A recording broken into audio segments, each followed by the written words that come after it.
It was a normal day at kindergarten for children gifted with heroic abilities. They played, had fun, and quarreled with each other as usual, but it all ended quickly when a monster attacked them, and all the children ran away in fear, except for one 4-year-old boy. His name is No Yunha, and he is the hero of the story. He fearlessly defeated the monster in a one-on-one battle, protecting all the other children. How did he become so strong at such a young age? In fact, he is a regressor, and here's how he became one.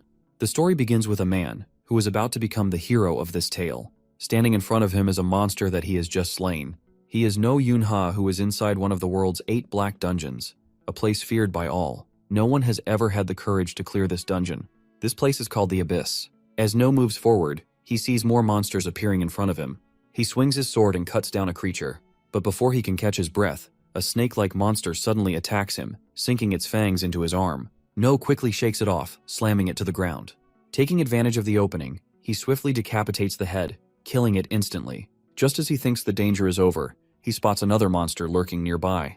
It lunges at him, and No reacts fast, striking it with his sword.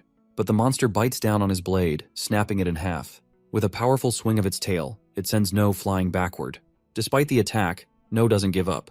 He quickly pulls out another sword and strikes the monster, slashing its throat and killing it. Breathing heavily, he looks around and realizes that all of his party members have been slaughtered. Seeing their lifeless bodies, he mutters to himself that everyone is dead, but then he notices a sword lying nearby. Picking it up, he declares that even if his team is gone, he will face the dungeon boss alone. No reaches a massive door, standing at the entrance of a boss room. As he pushes it open, all he sees inside is complete darkness. He looks around, trying to make sense of the emptiness, and realizes that the Master of Darkness must be here. Just as he thinks this, the dungeon boss opens its eyes. In an instant, a hole is blown through No's stomach, and the impact throws him so far that he crashes into the farthest wall of the boss room. Despite the intense pain, No starts laughing. He realizes that this dungeon will become his grave. He mutters to himself that the boss is too powerful. For humanity, defeating the Master of Darkness is impossible. He never thought he would die in a place like this, but strangely, it doesn't feel so bad. He has made it deeper into this dungeon than anyone ever has. No one else has dared to come this far. Just then, a voice shouts his name. A girl yells at him, telling him that he cannot die here. It is Yu Zhong. She rushes to him and begins healing his wounds. No looks at her in shock and asks how she is still alive. He tells her to leave immediately before it's too late. Yu Zhong doesn't listen. Instead, she shouts at him to shut up, saying she is going to save him no matter what. As she continues healing him, she thinks to herself that it is a miracle he is still alive after taking such a serious hit. But then she says that if she can perform a miracle, she will be able to save him. No can no longer speak, but in his mind, he accepts his fate. But he has no regrets. He dedicated his entire life to hunting monsters, and now, this is where it all ends. He feels no sorrow for himself, but he worries about his partner. He is about to leave her alone in this dangerous world. He never had any deep attachment to anyone, but the thought of that girl, who has just stepped into adulthood, being left behind in this cruel world, fills him with concern. Yu Zhong, in tears, screams that no matter what happens, she will save him. She knows she has many limitations. She can only turn back time for a short duration, but she is willing to pay any price to make sure he survives. Yu Zhong begins to perform her miracle. A golden light fills the air, shining brightly. As soon as the miracle is complete, No opens his eyes for the first time. In front of him, he sees 2 figures. He tries to speak, but the only sounds that come out of his mouth are baby-like murmurs. Confusion fills his mind as he wonders what is happening in this place. No's father looks at him and tells him that he was the one who woke him up. But instead of looking at his father, No reaches out and grabs his mother's finger. His mother smiles and says that her child is finally holding her hand. No's father, feeling a little jealous, tells him to look at him too. But No isn't paying attention. His mind is filled with confusion. He starts thinking about what is happening and realizes the truth. He is not dead. This is not the afterlife. Somehow, he has traveled back in time to when he was just a 1-year-old baby. No struggles to believe what is happening. It should be impossible for someone to turn back time like this. Then, it all makes sense to him. Right before his death, Yu Zhong must have used her power. She created a miracle and turned back time for him. He realizes that this is not surprising at all. Yu Zhong was one of the strongest people, even among the 12 sovereigns. If anyone could do something like this, it was her. Meanwhile, No's parents are watching him. His father smiles and says that No looks just like his mother. His mother laughs and says that his eyes are big, just like his father's. No looks at them and thinks that he never imagined he would see his parents like this again. In his past life, he lost them when he was only 6 years old. Monsters attacked their home, and from that moment, he started hating them. But now, he has been given a second chance. This time, he will change his future. Clenching his fists, he silently makes a promise to himself. His parents, noticing him making a fist, get excited. His mother tells his father to quickly grab a camera so they can take a picture of this moment. No is lying on the ground, deep in thought.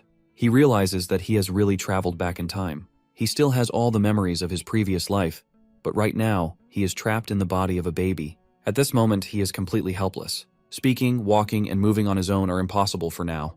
His daily life consists of eating, sleeping, and doing nothing else. For now, his only challenge is trying to roll over for the first time.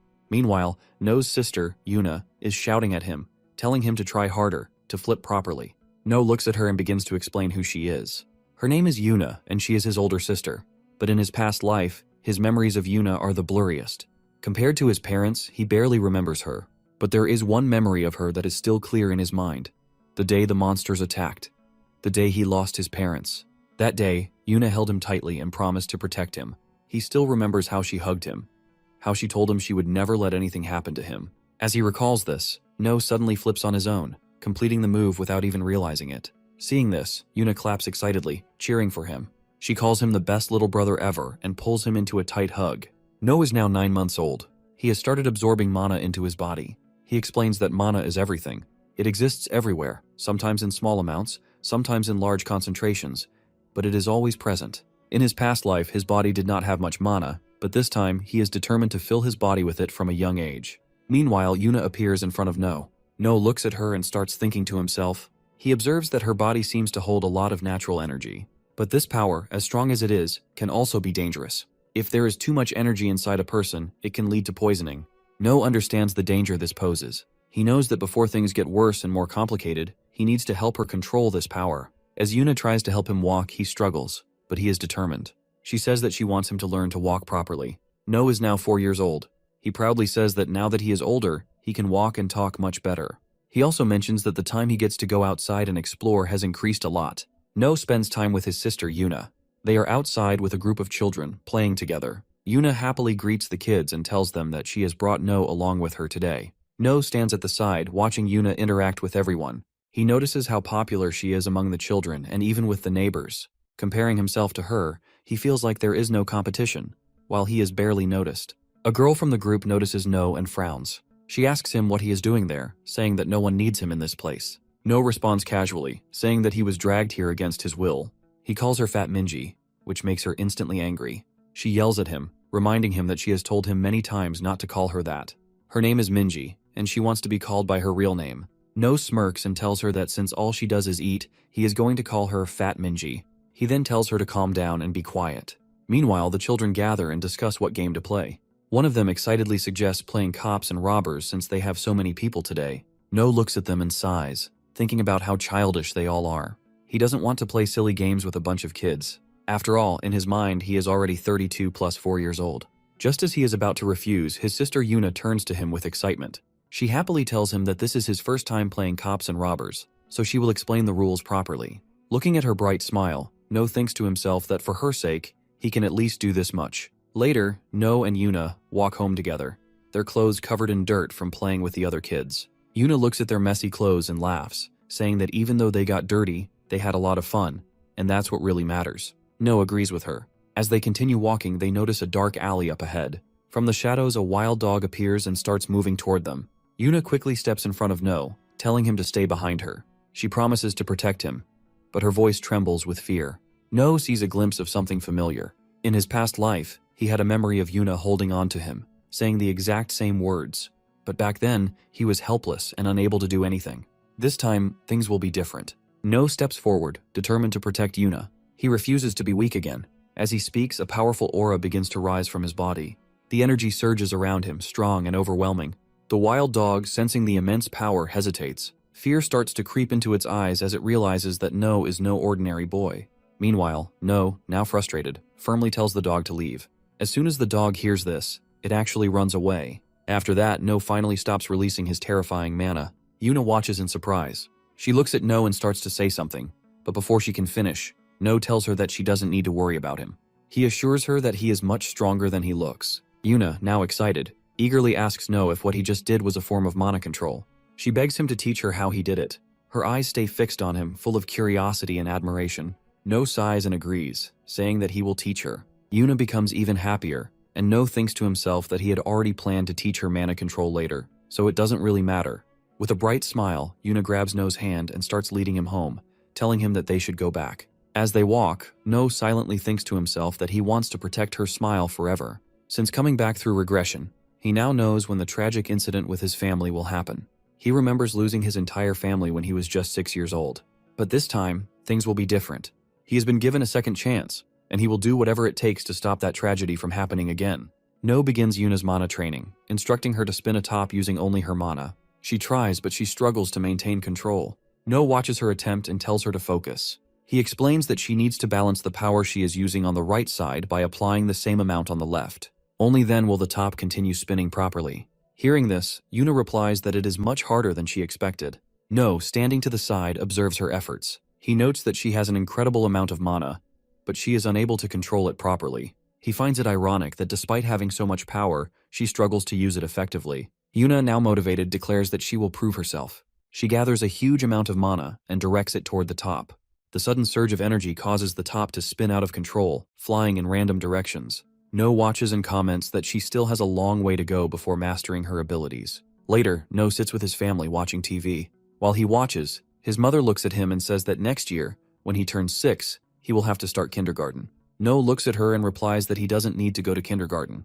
His mother reminds him that he made a promise. When he turns 6, he will go to school, just like they agreed. No thinks about it for a moment. He remembers how, from the beginning, he refused to go. But in the end, he had promised his mother. Now he has no choice. He sighs, feeling frustrated. He can't believe he will have to sit in a room full of little kids. Just thinking about their crying and whining is already giving him a headache. As he sits there, still lost in thought, the TV announcer's voice catches his attention.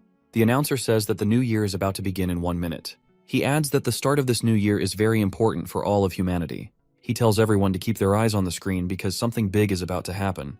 Meanwhile, on the TV screen, another reporter appears. She is sitting in a helicopter and looking outside. She says that they are now above the Jongmyo Shrine, the place where the ancient king and queen were buried. She explains that this place marks the beginning of a new chapter for humanity. No listens carefully to the broadcast, thinks about how humans only recently discovered how to use mana. Once they realized its power, everyone became obsessed with using it. But what they failed to understand was that when too much mana gathers in one place, it creates monsters. This discovery led to a disaster. In the year 1999, an incident occurred that changed everything. It became known as the end of the century. During this event, countless monsters appeared and attacked humanity. In South Korea alone, 30% of the population was wiped out. Fear spread everywhere as people realized the true horror of these creatures and questioned where they had come from. The governments, laws, and entire social structure collapsed under the weight of this catastrophe. Only the hunters, those who could use mana, had the power to fight back against the monsters. Because of this, a new hierarchy was born. The wealthiest elites took complete control over society, and beneath them were the hunters, the only ones strong enough to stand against the monsters. With this new system, humanity fought back, pushing the monsters away. But the damage had already been done. There were still many areas where hunters could not reach, places completely overrun by monsters. Isolated towns and abandoned cities remained filled with creatures, and the people hiding in fear could do nothing but wait for their inevitable deaths. But in the middle of all this darkness, a small spark of hope began to shine. On TV, they show a beautiful woman walking on the shrine grounds. No explains that the girl is the celestial maiden Imga-ul. She was a former national actress, and she became the first celestial maiden to protect Korea. Before this, there were different kinds of divine beings, but Linga was the first to take on the title of a true goddess. The celestial maiden possesses a unique power. She can control mana, preventing it from gathering in one place and going out of control. This ability allows her to stabilize the flow of mana across the land. To protect her, 12 powerful individuals have been assigned as her guardians. These protectors are known as the 12 sovereigns. At this moment, the maiden appears on the live broadcast. She steps forward and prays to the heavens and the earth, asking for strength to protect her country. As she speaks, she activates her power. The energy spreads across Korea, balancing the mana and preventing it from concentrating in dangerous amounts. The reporter announces that the maiden has used her divine power. As the maiden's magic spreads throughout the land, the sky above turns a deep, glowing blue. Yuna decides that she wants to see what's happening outside with her own eyes. She steps out and the others follow her. Meanwhile, No and their parents stand together, pressing their hands together in prayer. Their neighbors also step out onto their balconies, joining in the prayer. Seeing this, Yuna says that she will pray too. She then asks No to pray with her, but No has different thoughts in his mind. He believes that there is no such thing as God. Since the time he was born, he has only seen destruction and suffering. He thinks that if a god ever existed, then even he must have died long ago. Yuna finishes her prayer and quietly wishes for her family to always live in peace. Seeing her sincerity, No smiles a little. He then joins his hands and decides to pray as well. He wishes that he can stay happy with his family this time. Time passes and No turns 6 years old. The terrible incident that took his family from him is now getting closer. No is now 6 years old and has come to attend his first class in kindergarten. His teacher, Tayo, greets him and asks him to introduce himself to the class. No stands in front of everyone and says his name. He tells them that he is 6 years old and that he is happy to meet them. Tayo looks at him and asks if that's all. He tells No that the other kids also want to be his friends, and he should say a little more. But No thinks to himself that he has no interest in becoming friends with these kids. Just then, a girl suddenly shouts at No. She looks at him and asks why he is in her class. No is surprised to see her. He hadn't expected Fat Minji to be in the same class as him. Hearing that name, Minji gets even angrier. She yells at No, reminding him that she has told him many times not to call her that. Tayo steps in and tells everyone to calm down. He says there is no need to fight. He then gives them all some free time until lunch break. Tayo tells No that he is free to do whatever he wants, and he can even try to make friends with the other kids if he wants. As soon as the teacher says this, the other children start gathering around No. One of the kids asks where he lives, while another girl asks if No wants to play house with them. Tayo watches all of this quietly and thinks to himself that he doesn't need to worry about No. It looks like everything is going just fine, and No is getting along with the other kids. But No isn't interested in playing with the other children.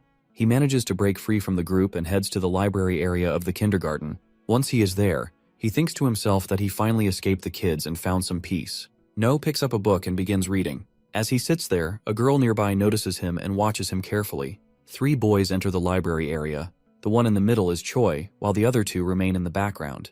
Choi looks at the girl sitting beside No and speaks to her. He asks if she is alone in this place again, and if she is reading another book. Without warning, Choi grabs the ribbon from Young's hair and holds it up. He says it looks useless. Young pleads with him to return it, but Choi starts teasing her and refuses to give it back. He begins running around, holding the ribbon high while Young starts to tear up. She begs him to return it, telling him that her father gave it to her. Choi ignores her and sticks out his tongue, enjoying her distress. But then No speaks up. He says that all of this looks extremely childish. Hearing this, Choi's expression changes. Anger fills his face and he turns to No, demanding to know what he just said. No steps forward, standing face to face with Choi. He calmly repeats that all of this is just childish. Choi, now furious, throws a punch at No, but No easily dodges it. He kicks Choi's leg, making him lose balance and fall to the ground. In the process, the ribbon slips from Choi's hand and lands in No's grasp. No then turns to the girl and hands her ribbon back to her. Choi, still on the ground, looks up at No with anger. He yells that he won't let No get away with this, but No isn't even paying attention to him. He thinks to himself that he never expected to hear such words from a 6-year-old child. He simply glares back at Choi, and in that instant, Choi freezes, and without saying anything more, he quickly turns and runs away, shouting that he will deal with No next time. Young steps closer to No. She gently grabs his sleeve and softly thanks him for returning her ribbon. No looks at her, lost in thought. He recalls Minji and Choi, both of whom had slightly above average mana levels compared to regular people. However, aside from those 2, most of the children here seem to have no special abilities at all. Curious, No decides to check Young's mana level. The moment he focuses on her, he sees something surprising. From within the girl, an overwhelming flow of mana is radiating outward. His eyes widen slightly as he realizes how much mana she possesses. Young doesn't just have a lot of mana, her mana reserve is even greater than his sister's. And not only does she have such a vast amount of energy, but she also has perfect control over it. This kind of talent is not normal. Someone this gifted is almost certainly one of the 12 sovereigns. And even if she isn't one of them yet, No is sure that she could have become a disciple of one of the 12 sovereigns. No carefully observes Young, analyzing her closely. He thinks about how, despite having regressed and knowing so much about this world, he has never once heard of a girl named Young. If she truly possesses this much potential, then in the future, she could become an incredibly famous player based on her mana level alone. No looks at Young and tells her that from now on, they should be friends. Young, a little surprised, nods and shakes his hand. No continues to think to himself that he doesn't fully understand what is going on, but one thing is clear, this girl has immense potential. And in a world like this, it is always best to stay close to people with talent. Meanwhile, at No's home, his mother stands in front of a mirror, adjusting the brooch she has pinned onto her clothes. She smiles warmly, looking at No as she tells him that the carnation he made for her is truly beautiful. No watches her, his thoughts lingering on the simple craft he made in kindergarten. He hadn't expected her to appreciate it this much, yet here she is, proudly wearing it. Just then, his mother turns to Yuna, complimenting her as well, telling her that she also did a wonderful job making her own carnation. No, observing it closely, thinks to himself that Yuna is not particularly skilled at making these things. And the next moment she hands him one as well, her expression bright with excitement. Their mother watches the exchange and then, with a playful smile, turns to No. She mentions that she had seen him make an extra carnation earlier and asks if he had made it for Yuna. No responds that it was actually meant for Grandma. As he stands there, memories from his past life begin to surface. He had lost his entire family. He had no parents, yet in school every year he was still required to make a carnation. Whenever he brought it home, his grandmother would always check, and then the flower would be placed on top of the shoe cabinet as decoration. Year after year this routine continued. But despite making one every time, he never once had the courage to give the carnation directly to his grandmother. Back then, he had always felt that if he handed it to her himself, he would somehow lose his burning desire to kill the monsters, the very creatures responsible for his family's death. He had feared that by doing so, his anger would fade away. He had held back until the day she passed away. But this time, he was determined not to make the same mistake. No recalls how the Celestial Maiden's government had once constructed a road leading into a previously restricted area. This road was meant to connect the normal world with the restricted zone, allowing ordinary citizens a chance to enter. Since it was a newly opened path, a significant number of hunters had been placed on standby to ensure security in case of any emergencies. However, on the very day the road was officially opened, something no one had anticipated occurred. A kraken monster suddenly emerged without warning. It had appeared out of nowhere, and due to its sheer power and size, many people lost their lives in an instant. Among the casualties was No's own family as they were on the way to meet with Grandma. His father's voice brings him back to reality. He announces that the vacation is approaching and asks if they would like to visit their grandmother. No, after hearing his father's words, thinks to himself that the day he had been waiting for has finally arrived. No is resolute that nothing can change his decision. His family cannot go to see his grandmother. He begins explaining, sharing a deeper truth about his father's side of the family. No's grandmother is from his mother's side. His father had been an orphan, and No's maternal grandma had been the one to take care of him. No had felt lost and broken, but his grandmother had cared for him, offering him love and support until her very last breath. As No reflects on all this, his father interrupts, saying that the road leading to No's grandmother's home had been dangerous in the past, but now, a safer route has been built and is being protected. According to him, everything should be fine if they decide to go there, and no harm will come to them. No tells his parents that they cannot visit his grandmother. His mother, noticing his unusual tone, approaches him and asks why he's saying this. She questions whether he no longer wants to visit his grandmother, reminding him that he even made a carnation for her. No, realizing he needs to come up with an excuse, tells his mother that he does want to visit her, just not today. He thinks to himself that being a child, he needs to come up with a valid excuse, so his parents don't become suspicious. No then brings up Children's Day, which is coming up soon. He tells his parents that he's been wanting to go to the amusement park for a long time, especially to ride the roller coaster. Hearing this, Yuna, standing nearby, chimes in that she also wants to visit the amusement park. No's father, acknowledging the children's request, says that both Yuna and No have never been to an amusement park. No's mother explains that they usually don't travel far because of the threats nearby. No's father then agrees to take the family to the amusement park the next day. His mother assures him that she will pack a nice lunch. Yuna chimes in, asking for sandwiches and chicken nuggets. No is still feeling relieved yet conflicted. He can't stop the Kraken's appearance, but at least he can keep his parents away from the danger. If they stay away, maybe things can still be changed. Just then, No's mother receives a phone call, and upon answering, her face shows shock. She speaks hurriedly, assuring the caller that she'll take care of her mother. No's father, noticing her reaction, asks if something's wrong. She responds that her own mother has suddenly collapsed. Hearing this, No wonders how this could have happened. His grandmother had always been in good health. Everything had been fine until he left for the Player Academy. No's mother insists that while she doesn't believe her own mother's condition is too serious, she still feels the need to go see her. His father agrees to accompany her. He reassures her, saying he's just as worried about her mother's health and will go with her. However, No's mother is concerned about the children. No's father suggests they can't take the children to the theme park in such a situation. They'll have to head to her mother's place the next day, once the new road is open. No's mother, after a moment, approaches him directly and gently says that he must understand. His grandmother's health isn't in the best condition. She acknowledges that he has been looking forward to the amusement park, but she asks him to understand the gravity of the situation. No, lost in his thoughts, begins to reflect on the future. He wonders if his efforts to change things will lead to worse outcomes. His grandmother has already suffered because of his attempt to change the past. If he tries again to manipulate the future, it could make things even worse. He knows he can't stop the Kraken from meeting his family, and he feels helpless. In a moment of frustration, No pulls himself together. This time, he reminds himself, things are different. This time, the difference lies in him. He has started absorbing the power to change his fate from a very young age, and his capacity has grown beyond what it was before. He has experience now, something he didn't have before, and with that experience, he knows how to fight the monsters that are to come. No, having made up his mind, tells his mother that he understands and will go to see their grandmother. He also reassures himself that if he can't stop his family from encountering the Kraken, then he will face the creature himself. As he reflects, No begins to explain the threat levels of monsters, as classified by the Player Association. Monsters are ranked on a scale from 9 to 1, with the most dangerous falling into the first rank. Each rank represents an increase in danger and complexity.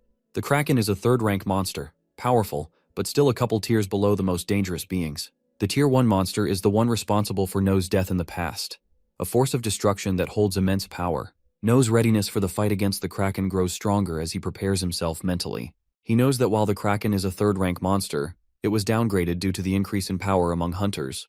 However, at present, the situation is very different. The hunters assigned to guard the road are of E to C rank, and they won't be able to stand against the Kraken. No can't simply expect to defeat the Kraken completely, so his goal becomes clear. He has to hold the Kraken off long enough to delay its path until one of the 12 sovereigns arrives, someone powerful enough to destroy the Kraken directly. No prepares 2 weapons for himself, a scissor and a box cutter. As he looks at them, he realizes that these are the only tools he can carry without arousing suspicion. He briefly considers taking a kitchen knife, but dismisses the idea. If it disappeared, his mother would surely start questioning him. These smaller weapons, though, could still cause some damage if coated with mana. Just then, Yuna enters, saying that it's time to go. No quickly responds, confirming that he's ready. Soon, No finds himself sitting in the car. His mother gently tells him to take it easy and rest. Yuna is asleep, but No is wide awake, lost in his thoughts. He wonders why the Kraken hasn't shown itself yet. He wonders if the future has changed, and maybe the Kraken won't appear here after all. He prays silently, hoping they can just get across the bridge without encountering it. Suddenly, chaos erupts as the bridge breaks apart, and rocks and debris start falling, crushing cars beneath them. It's in this moment, amidst the destruction, that No finally sees it. The massive creature emerges, its terrifying form looming before them. As the Kraken's massive tentacles lash out, it begins to slaughter anyone in its path. The people who were on the other side of the bridge are running for their lives, desperate to escape the creature's wrath. But then, the hunters, who had been on standby at the site, appear. These hunters rush in, intending to protect the civilians. However, their efforts are in vain. The Kraken, with a single swipe of its tentacles, smashes the player leader, killing him instantly. The sight of their leader falling sends the remaining hunters into a panic. They turn and flee in fear, abandoning their posts. The civilians, seeing this, are outraged. They shout at the fleeing hunters, calling them cowards for running when they were supposed to protect them. No's father looks at the devastation around them. He turns to his children, urging them to leave the area as quickly as possible. He tells them that if they remain calm and stick together, they can make it out safely. He reassures them to trust him and follow his lead. No begins to grasp his father's intentions. His mother, sensing the urgency, quickly speaks up. She tells the children that they need to listen to their father. They must leave the car in the area immediately if they want to survive. No's family quickly exits the car. However, Yuna struggles to stand, her legs trembling uncontrollably. She speaks up, wondering why her legs are shaking so badly, as she desperately wants to walk. Her father, noticing her fear, immediately steps forward and lifts her onto his shoulder. Seeing this, No's father turns to him and asks if he can walk without trouble. No reassures him that he's fine, ready to move forward. Meanwhile, one of the hunters running ahead of them calls out, urging them to follow quickly. No, along with his family, follows the player. As he moves, his mind races. He realizes the hunters must have seen the true nature of the monster they're facing, a rank 3 Kraken. The hunters are clearly aware that they stand no chance against such a creature. Their main goal is to get everyone out of this place safely, away from the impending danger. No quickly points out that the real problem isn't just the Kraken. As his family is following the player's directions to escape, they witness the player being hit by a spear that pierces through his body, sending him flying. No then notices new monsters arriving, rank 7 diver monsters climbing the bridge. He identifies them immediately. The divers waste no time and one of them attacks a player, biting them in half. More monsters follow, attacking everyone in sight, including the hunters. The civilians and hunters scatter in all directions, trying to survive the sudden onslaught. One player calls out for healing magic after a girl gets injured, but before anyone can act, a diver throws a spear which pierces the healer. More divers swarm the area, tearing into the hunters and civilians, leaving nothing but destruction in their wake. No's father, determined to get his family to safety, reassures his children, telling them to trust him and follow his lead. He emphasizes that they must not look back, no matter what. He picks up Yuna and with the rest of the family runs as fast as they can to the other side of the bridge. But as they rush forward, the Kraken uses its tentacles to grab several cars, hurling them into the air. The cars crash down, blocking their main escape route. No notices this and urgently warns his father, but they're forced to stop.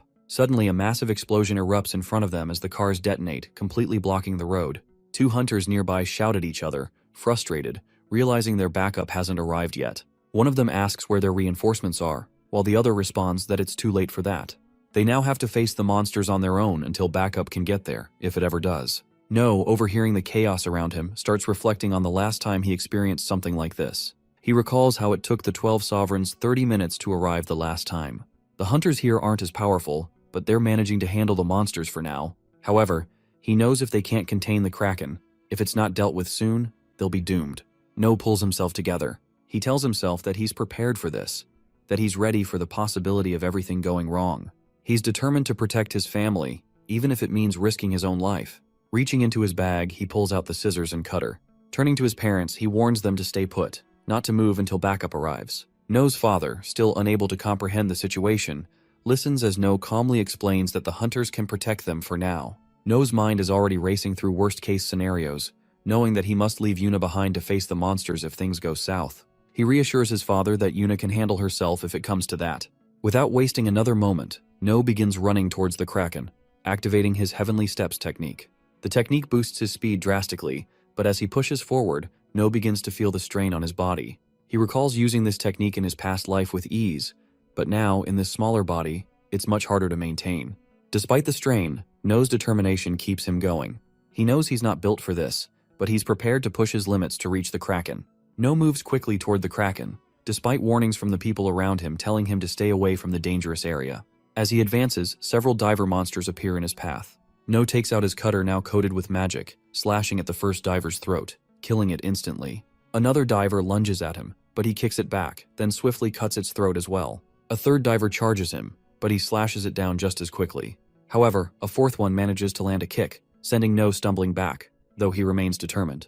The divers keep coming at him, but No doesn't hesitate. He continues to slice through them one by one, cutting them down with precision. As the fight rages on, memories from his past life begin to flood his mind.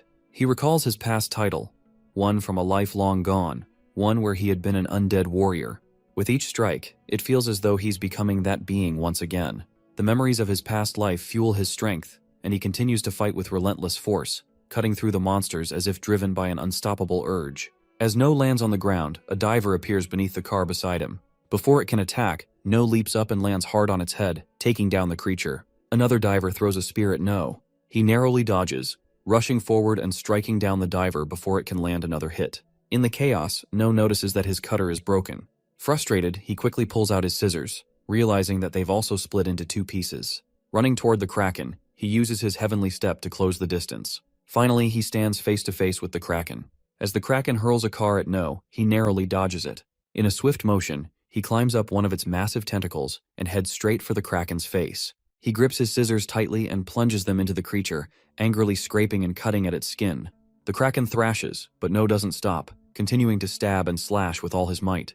In response, the Kraken raises another tentacle, aiming to crush No, but he dodges just in time, landing safely on the ground. As he looks at his scissors, he notices that one of the blades is partially broken. Still, he checks the other part and mutters to himself that it will have to do for now. The Kraken, with its massive tentacles, continuously tries to grab No. He skillfully dodges and climbs up its tentacles, ready to strike with his scissor. But just as he's about to make his move, one of the Kraken's tentacles swings at him. No is midair and unable to dodge in time. The tentacle strikes, sending him crashing a distance away. Despite the blow, No doesn't give up. He's battered but still determined to fight. He realizes his stamina is nearly depleted, but he's not backing down. As he stands on the bridge, the Kraken's tentacle slams beneath him, breaking the support pillars. The structure begins to crumble, and No feels the ground beneath him give way. He's falling, but somehow he manages to regain his balance. The Kraken lifts a massive truck and throws it directly at No. With all his strength, No swings his weapon, slicing the truck in half just before it crashes down on him. However, as the truck splits, No realizes his weapon is completely shattered. Exhausted and on the brink of collapse, No feels his body giving out. His vision begins to fade, and he knows he's about to lose consciousness. For a moment he thinks it's over. But in the haze of his fading senses, he forces himself to stay awake, knowing that if he loses control now, all his effort would be for nothing. He can't let it end like this. His eyes close, but only for a second. With a surge of willpower, he opens them again, determined to see things through. This time he vows he will do things right. He will fight, and he will make sure his family has a future they can live happily in. As the Kraken's tentacle swings toward No, he braces himself, thinking to himself that he doesn't want to die just yet. He wants to live. But then, Yuna arrives and shouts at the Kraken, telling it not to hurt her brother. In that instant, a golden light bursts from her, overwhelming the surrounding area. All the monsters near her are struck by the light, and one by one they vanish, disintegrating in midair. No watches in shock, unable to comprehend what's happening. He mutters to himself that this can't be real. It must be a miracle. This miracle is a gift, one that only some people possess. No realizes that in the world he comes from, only a very few people were capable of using such gifts. Now, seeing Yuna wielding this power, it starts to dawn on him that she might be one of the miracle users. A rare individual with a gift that could change everything. A golden light surrounds Yuna as she speaks to No, reassuring him that everything will be okay. No, looking at his hands, notices that his injuries have completely healed. The golden light is not just healing him, but protecting them from the monster. However, he remembers something important. The miracle they're experiencing comes with a significant price, a price that is always steep. No then turns to Yuna, asking if she's okay, and if she feels any discomfort. Yuna, feeling extremely tired, tells him that she's just sleepy, before quickly falling unconscious. Watching her, No notices something alarming. The life force that had been sustaining Yuna is nearly gone. The only thing keeping her alive is her heart, still beating faintly. It becomes clear to No that the miracle she used to heal them has drained her own energy, her life force. No carefully lays Yuna down on the ground and tells her to rest, assuring her that he will handle everything from here. His mana is now fully replenished, and he prepares to face the Kraken alone. The Kraken fully reveals its massive head, its eyes locking onto No. Seeing this, No smirks and mutters that the monster must have finally realized he is a serious opponent. The Kraken lashes out at No with its numerous tentacles, striking him repeatedly. No fights back, cutting through the tentacles with what strength he has left. He realizes he hasn't gained any extraordinary power, he's simply relying on his will to survive. His body is recovering, but he's still nowhere near strong enough to defeat the Kraken. The only thing that keeps him going is the knowledge that his family is safe for now. His focus shifts. He doesn't need to defeat the Kraken. Just delay it long enough until one of the 12 sovereigns arrives to handle the situation. A moment before the Kraken incident, a man sits in his car, stuck in traffic, unable to move forward. Frustrated, he mutters to himself, complaining about how boring the situation is. He turns to the driver and asks if he's sure he's driving properly. The driver responds, explaining that the traffic jam is due to the new bridge being open and everyone is heading toward it. The man, still irritated, comments that he should have quit his job with the 12 sovereigns. He joined the group to fight stronger opponents, not to protect ordinary people. He never signed up to shield civilians from danger. At that moment, the car driver and the red-haired man suddenly sense a strange presence nearby. Almost immediately, the red-haired man's phone starts ringing. When he answers, the person on the other end tells him that he must have already felt it by now. Without wasting time, the man directly asks what rank the creature is. The person on the phone replies that the monster that has appeared is a rank 3 Kraken. Hearing this, the red-haired man becomes excited and asks for the exact location of the monster. Seeing his reaction, the driver starts thinking to himself, a dangerous monster has just appeared, but instead of being worried, this man looks thrilled. The person on the phone starts speaking, explaining that they still don't know the exact damage caused by the Kraken. However, the destruction in that area is massive. The hunters they had already sent there are not strong enough to handle a Kraken.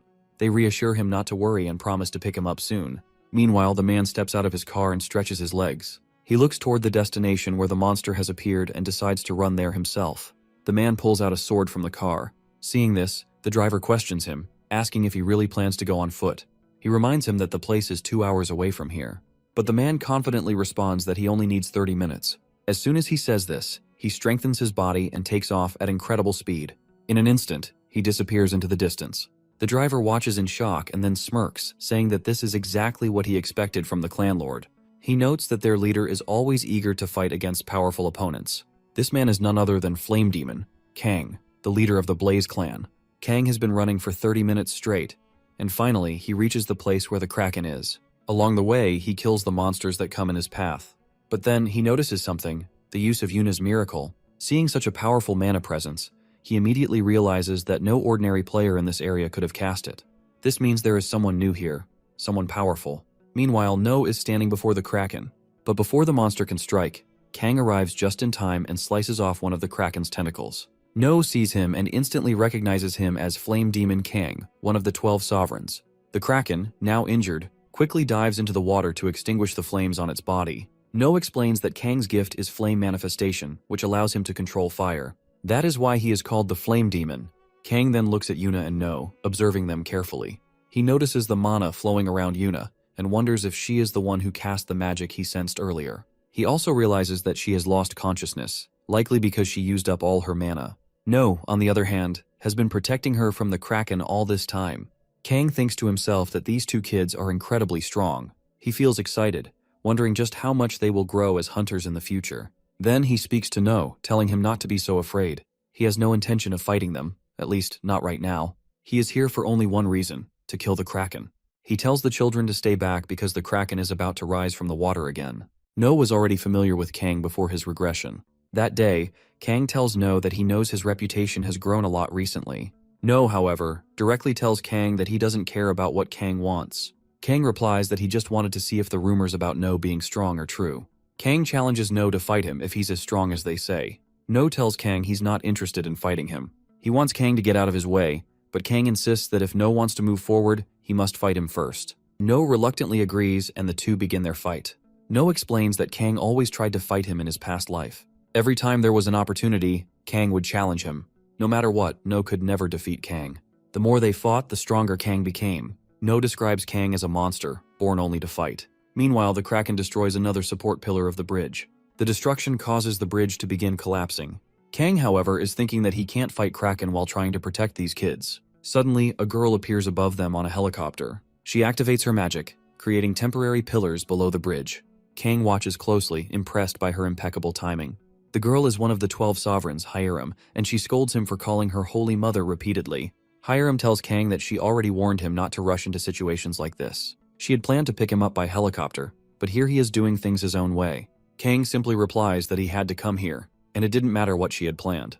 Hiram rolls her eyes and tells him to be quiet. She has no patience with his antics, but still, she prepares him for what's to come. A rescue team is on the way, but for now, Kang needs to focus on fighting and cracking the problem at hand. Hiram casts her buff magic on him, enhancing his abilities. Kang, however, says he doesn't need her buffs. Hiram insists that he should just accept the help. Kang reluctantly agrees, but then tells Hiram that he is leaving the kids to her care. Hiram senses something emanating from Yuna and feels it too. She acknowledges it and says she understands the situation. The Kraken rises from the water. Kang, observing this, steps forward and dives straight into the water. He focuses and uses his power more effectively. His entire body is engulfed in flames. The Kraken lashes out with its massive tentacles, striking from every direction, but Kang just smirks. The tentacles burn upon contact with his flames, unable to touch him. Kang looks at the beast, silently mocking its weakness. He unsheathes his sword, and with a single slash, sends a powerful wave of fire toward the Kraken. The intense fire attack scorches the creature, causing it to scream in agony as its body catches fire. Kang activates his full power, the flames intensifying even further. With one final swift swing of his sword, the Kraken is defeated. As the creature burns, Kang deactivates his ability, watching the monster fall into defeat. No, standing nearby, watches in awe. He is ecstatic, finally witnessing the Kraken's downfall. Hiram arrives and tells the group not to worry. She's ready to use her healing magic on both of them. But as she approaches, she notices that neither of them is actually injured. There's no sign of any wounds. Hiram starts to think, realizing that the magic she witnessed before had already healed their injuries. She didn't expect to witness such a miracle. Feeling a bit excited, she starts to reach out to Yuna with her hand. But before she can do anything, No steps in and tells her not to touch his sister. Hiram is shocked by No's response. She can sense the killing intent behind his words, and despite him being so young, the intensity of his aura catches her off guard. She wonders how such a small child can radiate such dangerous energy. Just then, rescue helicopters arrive. Hiram quickly realizes that the situation is under control now. She nods and says that since the rescue team is here, they can take them to the hospital. At the hospital, news is playing on the TV, showing updates about the recent incident. The news report announces that the Kraken has been defeated. The rescue operation is in progress, and everything seems to be under control. No is watching the news. He looks over at Yuna, who is lying in bed. He knows that the exhaustion she's feeling is because she has used up all the mana in her body. If she could get a mana potion, she would recover, but right now, it's too late for that. No feels a sense of relief, knowing that at least no one has died in the incident. He's glad that everything is over, but as he looks around, his gaze falls on his parents. They arrive at the hospital, looking extremely worried. They are staring at No, clearly distressed by the situation. No, seeing their faces feels a sense of dread. He knows that this might be the end for him. His mother gently asks if he's hurt anywhere, but No quickly denies it. His father then asks about Yuna, and No informs them that Yuna is sleeping because of mana deficiency. No explains that the potion is helping her recover. Hearing this, his father seems a bit relieved. But then, No's father shifts his focus and asks why No ran off like that. Why he didn't listen. No feels a knot in his stomach, but he simply says sorry. As he lies there, he starts thinking about the situation. He's not sorry for the choices he made. His family has survived, and that's what matters the most. No looks at his parents, who are clearly upset and angry. Seeing their worried expressions, he begins to reflect on his situation.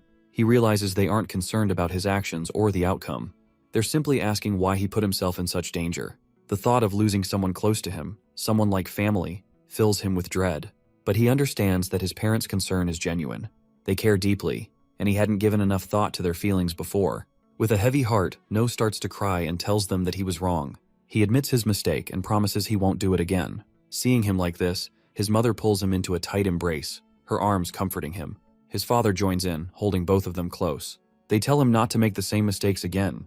They remind him just how much they care and how worried they were for him. No listens quietly, feeling a sense of calm wash over him. The following day in the hospital, No's parents talk about the discharge process. They tell him that they are going to take care of all the formalities at the hospital and settle everything. No agrees to stay with Yuna. He thinks about how his parents' trust in him has completely shattered. As he sits there, lost in his thoughts, a chocolate bar catches his attention. He opens it and takes a bite. It feels like a small comfort, and he searches for more chocolate, hoping to distract himself. Just then, someone hands him another chocolate bar. No thanks him, but as he looks up, he sees the man who gave him the chocolate. It's none other than Kang. No is shocked to see him. Kang is unwrapping the chocolate and casually asks No if he doesn't like the chocolate cookies. He then hands it directly to No. As No takes it, he starts wondering if Kang is really dying, or if he's just completely crazy. He quickly decides that Kang has probably been crazy from the start. Kang then asks No how old he is. No answers, saying he's 6 years old and that his sister is 10. Kang, curious, asks for No's name. No tells him his name, and Kang reacts with a hint of surprise. Kang then asks if No would be interested in joining an academy. He offers to recommend him. No starts to think. He wonders if Kang wants him to join the academy to train him as a player, and when he gets older, perhaps fight against him. He starts to wonder if Kang is looking for a strong opponent after running out of challenges. Kang decides to leave the room. Before he exits, he tells No that he is still young and has plenty of time to think about everything. He assures No that he will remember his name. With that, Kang walks out of the room. Outside, Hiram is waiting. She approaches him and starts speaking. She asks if Kang is really just going to leave like this. She tells him that the event that happened on the bridge was a miracle. She adds that such a miracle has never occurred in Korea before. Kang, however, doesn't care about miracles. He firmly states that it doesn't matter if it was a miracle or not. What matters to him is whether the person is strong or not. Hiram, frustrated, shouts at him angrily, calling him an idiot. Kang replies that he's not an idiot and actually, he is more powerful than her. He reminds her that she has become one of the 12 sovereigns, so she should be careful about how she speaks. Kang warns her that if this event is reported, it will attract attention from all over the world. He tells Hiram that if that happens, Yuna's normal life will be ruined, and she will never live in peace again. Hiram knows that she doesn't want that to happen to her. Hiram is left speechless by Kang's words. Kang, seeing her reaction, tells her that if she understands, she should stay away from this matter. He then suggests they head to a nearby cafe to get something sweet to eat. Hiram, surprised by his request for something sweet, looks at him in disbelief. She can't help but ask if he's gone mad. The day after the Kraken incident, No and his family arrive at their grandmother's house. As they pull into the driveway, No's grandmother sees the kids sleeping in the car. She notices how exhausted the children are. Later that night, No wakes up and finds his sister lying on top of him, still asleep. He carefully moves her off and notices his mother and father in a similar position, with his mother resting on his father. Watching this, he wonders if his mother has always had this odd sleeping habit, and his sister also got it from her. After adjusting his sister, No wraps her in a blanket and quietly exits the room. He steps out and starts thinking about everything. He's sitting outside and reflects how much his mana has increased. He wonders if this strange new ability is some kind of gift he has gained. No begins to remember his past life. He recalls the gift he had was called Berserker. This gift allowed him to increase his physical abilities and magical power the more mana he consumed. However, it also came with a drawback. As he used more mana, he would slowly lose his sanity. The last time No consumed all of his mana, he did not lose his sanity. He realizes that if there had been no penalty attached to the gift, it would have been a truly powerful ability. But he also understands that the true nature of his gift remains a mystery. As he reflects on this, his grandmother appears in front of him. She asks what he has been doing awake at this hour. No tells her that he slept a lot in the car earlier. His grandmother, wrapping a shawl around him, reminds him that if he wants to grow into a better adult, he needs to sleep more. No thinks to himself that his grandmother has always been there for him, guiding him through his thoughts. He then asks her why she isn't sleeping. She replies that it's because he isn't sleeping. Just then, his mother enters the room with a cup of warm milk. No starts drinking it, grateful for the care. While No drinks, his mother talks to his grandmother, telling her how surprised she was the last time she received the call. His mother then explains that she was worried. But his mother is also relieved that she is doing better now. His grandma mentions her neighbor, who is always causing drama, but still reassures her that everything will be okay. No thinks about how his grandmother slipped on the stairs, but she still says that she didn't get seriously injured. She tells him that she's a little distracted, but assures him she's fine. She begins to explain that she felt like she saw No's grandfather, who was waving his hands, trying to stop her from coming upstairs. No ponders over this strange dream his grandmother describes, wondering if it might be some kind of warning. Meanwhile, his mother continues talking to Grandma. No, still deep in thought, sips his milk quietly. After a moment, No's mother asks him what he wants to do when he grows up. As No hears his mother's question, a dark shadow seems to loom over him. His past life memories flood his mind, the countless monsters he had fought, the battles he had won. He remembers all of it vividly, but it doesn't bring him peace. Instead, it leaves him feeling confused and lost. His mother notices his distant expression and asks him what's wrong. No quickly brushes it off, telling her it's nothing. He admits that he doesn't know what lies ahead. His grandmother, sensing his uncertainty, tries to comfort him. She tells him that he's still young and has plenty of time ahead. She encourages him to experience life fully, make friends, fight for what he believes in, study, and play. She reminds him that he has the chance to discover everything on his own, and even if he doesn't have all the answers now, that's okay. Life will guide him, and he should live it to the fullest until he finds his path. No's mother, hearing her own mother's words, agrees.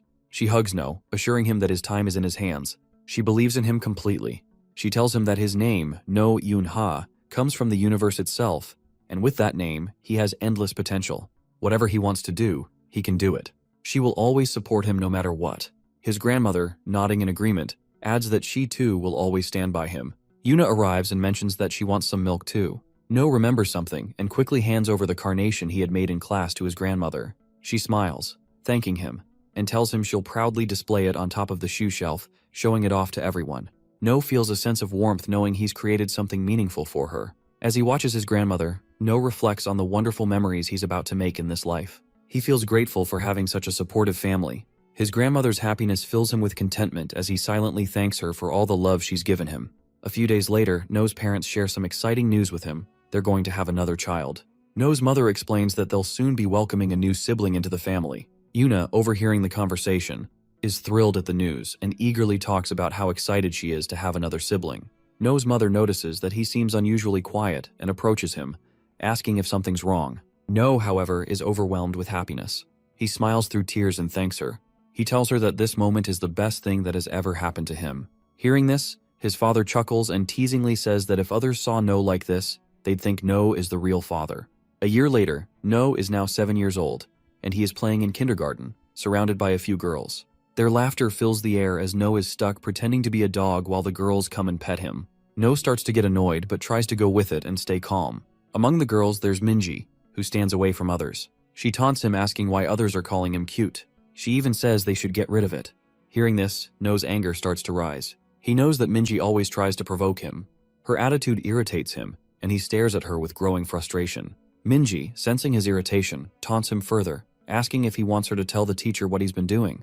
No, trying to keep calm, lets out a low growl. He remembers the last time he was at kindergarten. He had gone to the corner of the room to rest, and his teacher had seen him. But instead of helping him, the teacher handed him to the girls. As the game of house continues, a girl playfully approaches them, acting as the dad back from work. As the other girls rush to her, No takes the opportunity and walks away. No steps outside and spots Young. No approaches her, curious about what she's doing. He asks her directly, and Young mentions that she's been obsessing over Sherlock Holmes for some time now. No comments that he knows what happens to Sherlock. He casually mentions that the Sherlock, along with Professor Moriarty, will fall into a waterfall. The moment No speaks, he notices that Young freezes. Realizing what he just did, No immediately understands that he's spoiled a part of the story for her. She looks at him, upset, and points out how much she was looking forward to reading that part herself. No, feeling a little guilty, chuckles and apologizes, trying to make light of the situation. He then reassures her that, in the next book, Sherlock Holmes comes back to life, trying to fix what he's done. But it makes the situation even worse. Young looks upset, and her eyes fill with tears. She tells him that he's really messed things up for her. No, now feeling genuinely bad, apologizes again. And then he awkwardly walks away, leaving Young sitting there. No walks into another class where several kids are gathered, playing pretend sword fights. Among them, Choi has just defeated one of the other kids. Choi notices No approaching and smirks, stating that he was waiting for No to show up. He wants to know who the strongest in their class really is. The kids around them begin to murmur, speculating about the upcoming fight. They're curious to see whether Choi or No will emerge as the strongest. Choi, with his sword pointed at No, declares that this area is meant for people like them, and that No won't stand a chance today. He challenges No to pick up his sword and face him. Choi's sword is raised high, and he assures the crowd that he'll defeat No with a single strike. From the back, someone suggests No will be defeated easily, and another adds that the fight will show who the real strongest is. A few girls in the crowd are particularly loud, and No hears them. Among them is Minji, who catches No's attention. Minji yells at No, telling him to die. No realizes that she has always been this type of person. He looks at Young, wondering if she might cheer for him. But then he remembers how he had spoiled her story earlier. As a result, Young yells out, expressing her hatred for him. No picks up his toy sword, reflecting on how, in this world, he is always alone. Choi charges at No quickly. However, No swings his sword once, knocking Choi's weapon out of his hand. In the blink of an eye, No strikes Choi in the stomach, sending him to his knees. Choi, now on the ground, admits defeat, saying that if only he could use his sealed powers, he would have been able to win. The children around No stare at him in awe. He feels the pressure and, in response, tries to act casually, commenting on how great the fight was. The other kids start to shout in excitement, impressed by No's performance. One of them pulls No aside, saying that he is the one who can pull the legendary Excalibur out. Soon they arrive at the spot where the Excalibur is kept. To No, it looks like just another toy. He wonders whether he should pull it out and what might happen if he does. He grabs the sword and pulls it free. Immediately, the kids around him cheer loudly, celebrating his victory. Meanwhile, near a bench, a bloody mobile phone lies on the ground, its screen showing a news report. The headline reads that Rank 7 goblins have appeared, and that the knights are engaged in frontline battles with them. However, the report also mentions that 2 goblins have already escaped. There is a high likelihood that more goblins are hiding in residential areas, and the public is urged to report anything unusual immediately. The children are now playing freeze tag. Meanwhile, No sits off to the side, watching them. He feels exhausted and is on the verge of giving up, but the other kids show no signs of slowing down. No watches as they continue to play, thinking to himself that he is so tired, he might just pass out. Despite his fatigue, he realizes that with every opportunity he gets, he should continue to store as much mana as he can. His thoughts drift to the future, to a world where mana will play a big role. He believes that the more energy he accumulates, the stronger he will become. After the recent events, he knows that there is now more room within him to store this power. No continues to gather more energy. Eventually, the other children call out to him, asking if he is done resting and if he will join them in the game.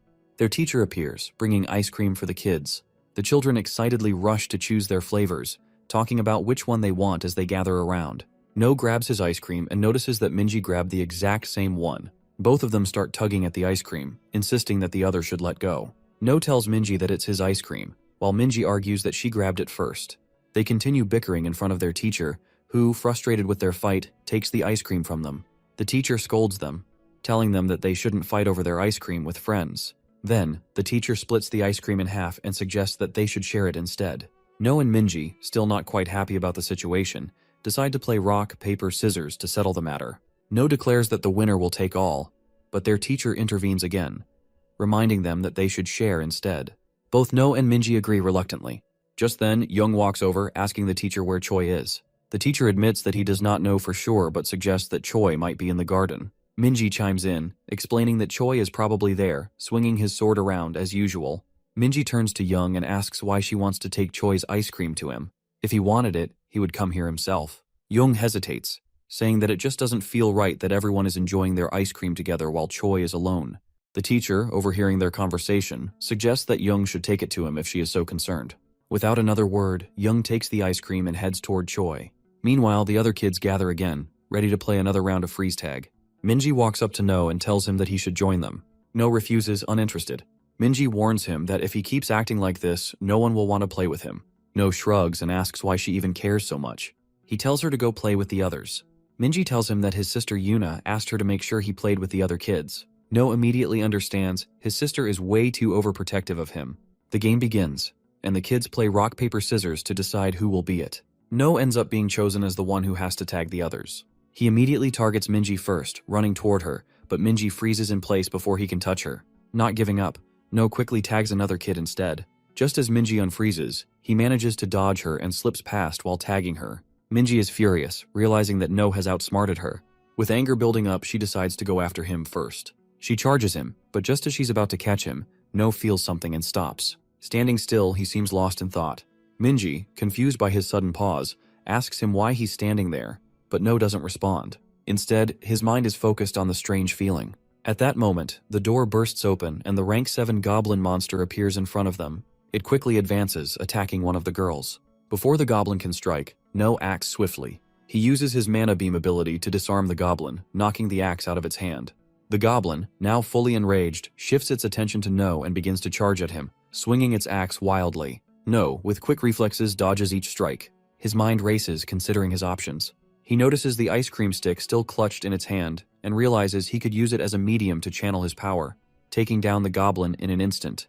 But just as he prepares to act, the teachers arrive on the scene. One of them uses a broom to knock the other goblin down, temporarily stopping its advance. The teacher instructs No to stay put, then throws the broom aside and takes down the remaining goblin with a single strike. With the immediate threat neutralized, the teachers rush to grab No and the girl, pulling them toward the classroom. As they hurry away, the 2 goblins are not far behind, still pursuing them. The goblin leaps forward, aiming to strike them down, but No reacts instantly. He channels his mana beam, blasting the creature back before it can reach them. Without wasting a second, the teacher pulls No and the girl inside the classroom, slamming the door behind them. Exhausted and breathing heavily, they take a moment to recover from the chaos outside. Thayo, the teacher, turns to the kindergarten director and asks about the other children. The director reassures him, explaining that most of the kids have already been evacuated. The goblins likely entered the area due to the earlier incident, drawn by the commotion. No scans the room, searching for familiar faces. The director informs them that a report has been sent, and now all they can do is wait for the hunters to arrive. Just then, Minji bursts into the room and yells out that she can't find Young or Choi anywhere. The teachers' faces turn pale, while another child nervously speaks up, saying that they last saw Young and Choi in the garden not too long ago. Tayo makes a quick decision, declaring that they will go out to search for them, but the director immediately steps in, stopping him. The situation outside is too dangerous. They can't afford to leave the rest of the children unprotected. Fear spread among the kids, their anxious whispers growing louder. Some start crying as they plead for their friends to be brought back safely. No sneaks out of the classroom, determined to find Choi and Young. Meanwhile, in the garden, a goblin approaches Choi, ready to strike. But Young, acting on instinct, uses her mana to push the goblin back, saving Choi just in time. The goblin stumbles but quickly recovers. Choi, realizing the danger, grabs Young and starts running. They move deeper into the garden, hoping to escape the creature's reach. As they reach a higher ground, Choi tells Young they need to climb and get to a safer vantage point. He helps her climb first, but as he turns around, he sees the goblin closing in on them. Young is already halfway up, urging Choi to hurry and join her, but he refuses. He knows he has to fight and protect her for a little longer. With his toy sword in hand, he prepares himself for the battle, though fear lingers in his heart. Choi remembers watching a live stream of a battle, where the flame demon defeated the Kraken monster. Choi is in awe, imagining himself as a hero like the flame demon, fighting monsters and becoming someone strong. He looks at the approaching goblin, his determination growing despite the fear. He knows he can't let the creature get to Young. With a deep breath, he gets ready for the fight, gripping his sword tightly as the goblin draws closer. Choi swings his toy sword at the goblin, but it has no effect. The goblin remains unscathed and continues its attack, advancing toward Choi. Just as the goblin is about to strike, No appears from behind and grabs Choi's dropped sword. He stops the creature's attack with ease. Turning to Choi, No praises him for his bravery, calling him a real man. The goblin, now focused on No, tries to attack him, but Choi shouts a warning. No, with a swift motion, uses his sword to slice through the goblin's hand, cutting it in half. With a second strike, he destroys the goblin's core, completely obliterating the creature. No reassures Choi, telling him there's nothing to worry about now. Just then, Choi, overwhelmed with emotion, rushes to No and hugs him tightly, calling him a real hero. Young, still shaken by the encounter, climbs up to No as well. She clings to him, tearfully admitting how terrified she had been. A while ago, when the children were arguing among themselves about what would happen to Young and Choi, No took this opportunity to slip away. Using his mana detection ability, he scans the surrounding area and soon spots Young and Choi. As he moves forward, he encounters another goblin in his path. No steps forward, ready to face the threat. As the goblin charges, he dodges its strike and leaps onto a nearby wall, moving behind the creature. With swift precision, he strikes with his own cutter, slashing at the goblin. The creature attempts to retaliate, but No is quick, jumping again and delivering a decisive blow, destroying it completely. The goblin falls to the ground as No moves quickly toward Young and Choi. Both of them, terrified and shaken by the monster's attack, cling to him, tears streaming down their faces. The sight of the creature had left them paralyzed with fear. The teachers arrive shortly after, their concern clear as they check on No, asking if he is all right. No nods, confirming that everything is fine. Later in the evening, the hunters finally arrive, and one of them approaches No with a serious expression, questioning whether he truly defeated the monster. No answers, explaining that the goblin had already been injured before he fought it. He simply dealt the final blow, ensuring it was gone for good. The player, though impressed, expresses disbelief, acknowledging that the goblin was a rank 8 monster, possibly even a 7. Such monsters weren't supposed to be easily defeated, especially by a 7-year-old child.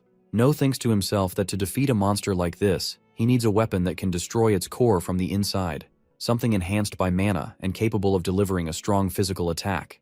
The player asks about the second goblin they encountered, wondering what happened to it. No responds, saying that the second goblin was likely already taken significant damage. He explains that the injured goblin was easy to defeat, and it didn't seem like the two goblins had a strong bond or were particularly close allies. The player remains silent for a moment, trying to process this, but finally agrees with No's reasoning.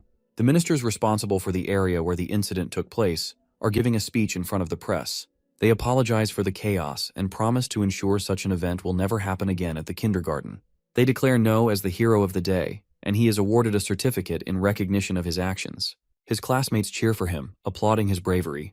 As No stands there receiving the certificate, he can't help but think about his mother. He imagines her scolding him for causing trouble just like he did with the Kraken incident, expecting her to yell at him for getting involved in yet another dangerous situation, while No's father telling him he needs to write an apology letter first, and then they can talk. No, feeling overwhelmed, thinks to himself that he is probably going to be in trouble, but despite everything, he forces a smile as he holds the award. During their kindergarten fest, Young is on stage, performing a play about Snow White.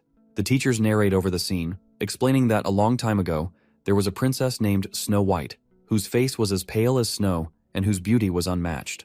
Her heart was kind, which earned her the love and affection of the 7 dwarfs living in the forest. No stands backstage, observing the crowd, with Choi by his side. Choi is calling out loudly in confusion. He doesn't remember his lines. No calmly responds, telling him that his only line is, "You shouldn't eat." Choi, still caught up in his thoughts, admits that he expects this from his captain, that he had hoped No will remember everything perfectly. No reflects on the recent goblin incident, noting how much he has changed since then. Back then, Choi called him a warrior, someone who could lead and fight. But now, despite everything, Choi still calls him captain, and No finds it a bit strange. On the stage, Minji appears as the witch, holding a red apple, and offers it to Young, telling her how delicious it looks. Young nods, agreeing that it does seem delicious. However, the other dwarfs immediately object. He insists that no stranger should ever give anything to eat. Another dwarf agrees, expressing concern that it might be poison. Choi enters the scene. He shouts, warning the princess not to eat the apple, causing an abrupt silence across the stage. The room is now filled with laughter as Choi's dramatic warning settles over the crowd. Minji, who plays the witch, grows frustrated. She tosses the apple as she tells her to just eat it. The apple hits Choi, who is completely caught off guard. He collapses on the floor, losing consciousness. The teachers step in, quickly adjusting the script. They change the story, claiming that it was the dwarf, not the princess, who ate the poisoned apple. The queen, refusing to give up, forces the princess to eat the remaining apple. They look at Minji, signaling for her to make the change, and she complies. In a quick motion, Minji hands Young the apple, forcing it into her mouth. The scene concludes as Young falls unconscious and Minji rushes off the stage. After eating the apple, Choi is carried off the stage, and Tayo turns to No. He tells No that he is the only one he trusts now, urging him to do his best. As No steps onto the stage, the audience murmurs, commenting that he seems a little intimidating. Some of them remember that this is the same child who defeated a monster. It's hard to believe that a kid could have accomplished such a feat, especially when the award was given to him in the city hall. No's mind drifts back to his past life, where he was never looked at with kindness, always seen as a monster. He was an undead player, someone people feared. As his past trauma surfaces, his sister blocks those thoughts, stepping in and shouting that she is there for him. The sight of his family cheering for him calms him down. With his focus regained, No shifts his attention fully to the play, determined to perform his role. No stands in front of Young, gazing at her with admiration. He remarks that in this world, it's hard to believe someone so beautiful can exist. After saying this, he places a kiss on her forehead, causing Young to stir and wake up. The crowd bursts into applause as the play concludes successfully. Everyone lifts No into the air, celebrating his role in saving the play. No's parents arrive and they express their pride in him, telling him he did a great job. No, with a confident smile, responds that of course he is their child. His mother then asks if he has figured out what he wants to do in the future. No pauses, recalling the same question she had asked him a year ago when he was at his grandmother's house. Now, No thinks about it, realizing he still doesn't have a clear answer. Looking at the people around him, he wonders if he wants to live a happy life. After reflecting for a moment, he turns to his mother and says that maybe he will be a warrior. His mother, looking at him with understanding, simply replies that whatever he chooses to do, she will always support him. A year later, No steps into his elementary school for the entrance ceremony.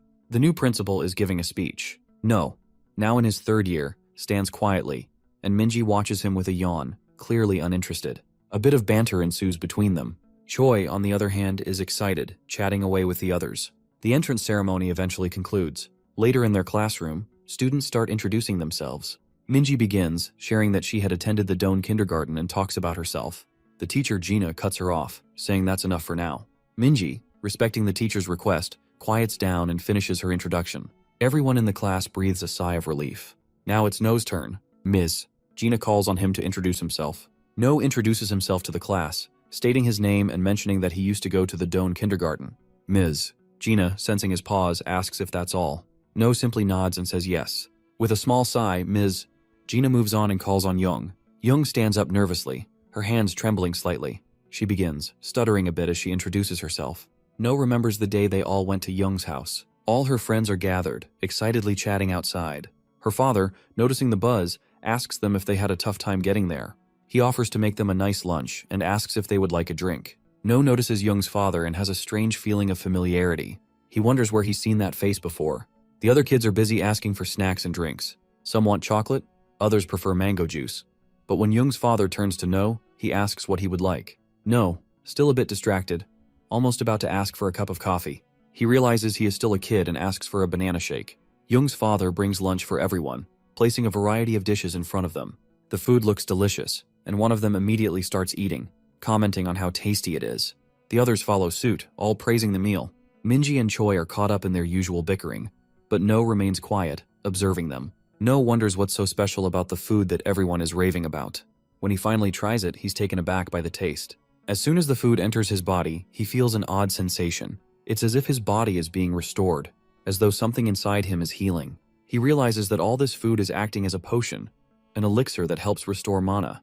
Potions are commonly used by players who venture into battles against monsters, as it aids in replenishing their mana. No, still processing the effects of the elixir, doesn't give a strong reaction. Young notices and asks him if he doesn't like it. He quickly reassures her that it's actually very delicious, but he asks her what her father's name is. Young tells him that her father's name is Seok-hoon. No walks up to Young after hearing her father's name. He tells her that they should be close friends, and in that moment, he begins to recall something from his past life. Seok-hoon, he explains, is the person who revolutionized the potion market. In his past life, Seok-hoon was the person who revolutionized the potion market, using his gift of filtering to extract mana from selected materials. His efforts were so significant that, in the future, Seok-hoon's company would rise to become one of the 3 largest in Korea. However, he did not remember Seok-hoon had a daughter. He realizes that when he saved Young from the goblin, she survived. Otherwise, in his previous life, she would have died. This thought lingers in his mind as he places a hand on her shoulder. He reassures her that if anyone bothers her at school, she should let him know. He won't let anyone get away with it. Young nods, agreeing. In the classroom, Young remembers the events of the past and addresses the group. She tells them that she, like No and Minji, attended the Doan kindergarten. She shares that she enjoys reading and admits feeling awkward whenever she speaks to someone for the first time.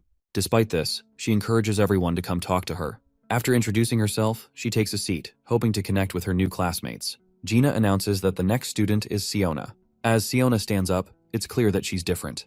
With ears and a tail, the other students murmur among themselves, wondering if she's real or if she's a monster. No knew that demi-humans is a term used for children who have human traits mixed with those of monsters. These children have uneven distribution of mana in their bodies, and due to their genes, they often exhibit monster-like features. People who have lost family members to monsters tend to dislike demi-humans, as they remind them of the creatures that cause their pain.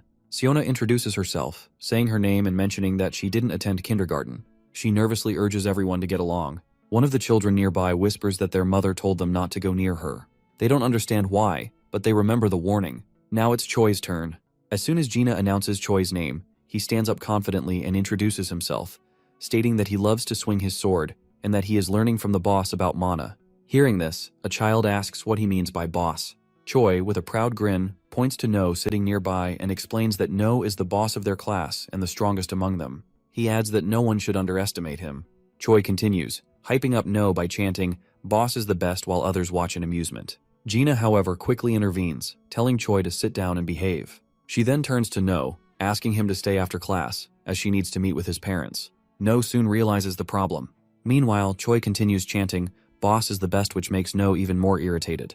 He thinks to himself that starting tomorrow, he'll make sure to train Choi in a way he'll never forget.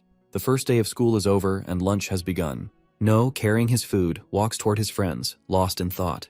He reflects on how the first-year mana quantity test has finally concluded.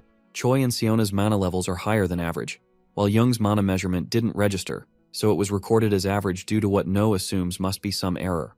No arrives at his friend's table and starts to settle in for lunch, feeling a sense of relief. After a while, Choi stands up, declaring he's heading out for some extra food. No shakes his head and points out that it's the third time Choi has done this. If he keeps it up, the lady in charge will surely remember his face. Choi, looking confused, asks No how he knows this, and says that the lady already knows his name. Minji stands up, declaring that she too wants some more food. Choi, with a slight grin, tells her to go ahead, calling her a glutton. Minji, annoyed, retorts that she's not a glutton, and that last time she only took a little less food than usual. The two of them continue bickering, their voices rising slightly. As they argue, their attention shifts to Siona, who has just stood up with her food tray. People around her whisper, noticing the tale. They talk amongst themselves, wondering why someone like her has come to their school. Siona nervously scans the room for an empty seat. She spots one near a table with a few girls. She approaches them, politely asking if she can sit there. However, the girl at the table quickly turns her down, refusing without a second thought. Siona stands there, unsure of what to do next. Among them is a girl named Jin, who is especially vocal. She begins criticizing Siona, asking her what's wrong with her. The other girls join in, one of them calling Siona out for trying to sit at their table. Another girl taunts her about her appearance, asking if she picked up her clothes from the trash. Siona's hands tremble slightly as the girl's harsh words echo around her. Siona stands there and nervously apologizes. Minji, who has been observing the situation, steps in. She looks at Jin and speaks up, reminding her that just because she comes from a wealthy background doesn't give her the right to treat others this way. No watches in silence as the crowd laughs at Siona, who's clearly uncomfortable. He remembers one moment from his past. No listens as the man across from him, who is a demi-human himself, claims that not all demi-humans are kind. He continues, saying that there may be kind individuals among them, even kind children, but the majority are not. No watches him in silence before asking what comes next. The man frowns and insists that demi-humans shouldn't be treated better just because of what they are. If No cares so much, he should stop now. No asks if the man thinks he is kind, but the man shakes his head, saying he misunderstood. No suddenly stands. The man flinches, startled. No draws his sword and asks if he looks weak. Panic flashes as he raises his hands defensively, quickly denying it. He stammers, asking why No is so hostile. No points at him and tells him to get out and go on patrol unless he wants to suffer the consequences. The man quickly agrees and hurries away.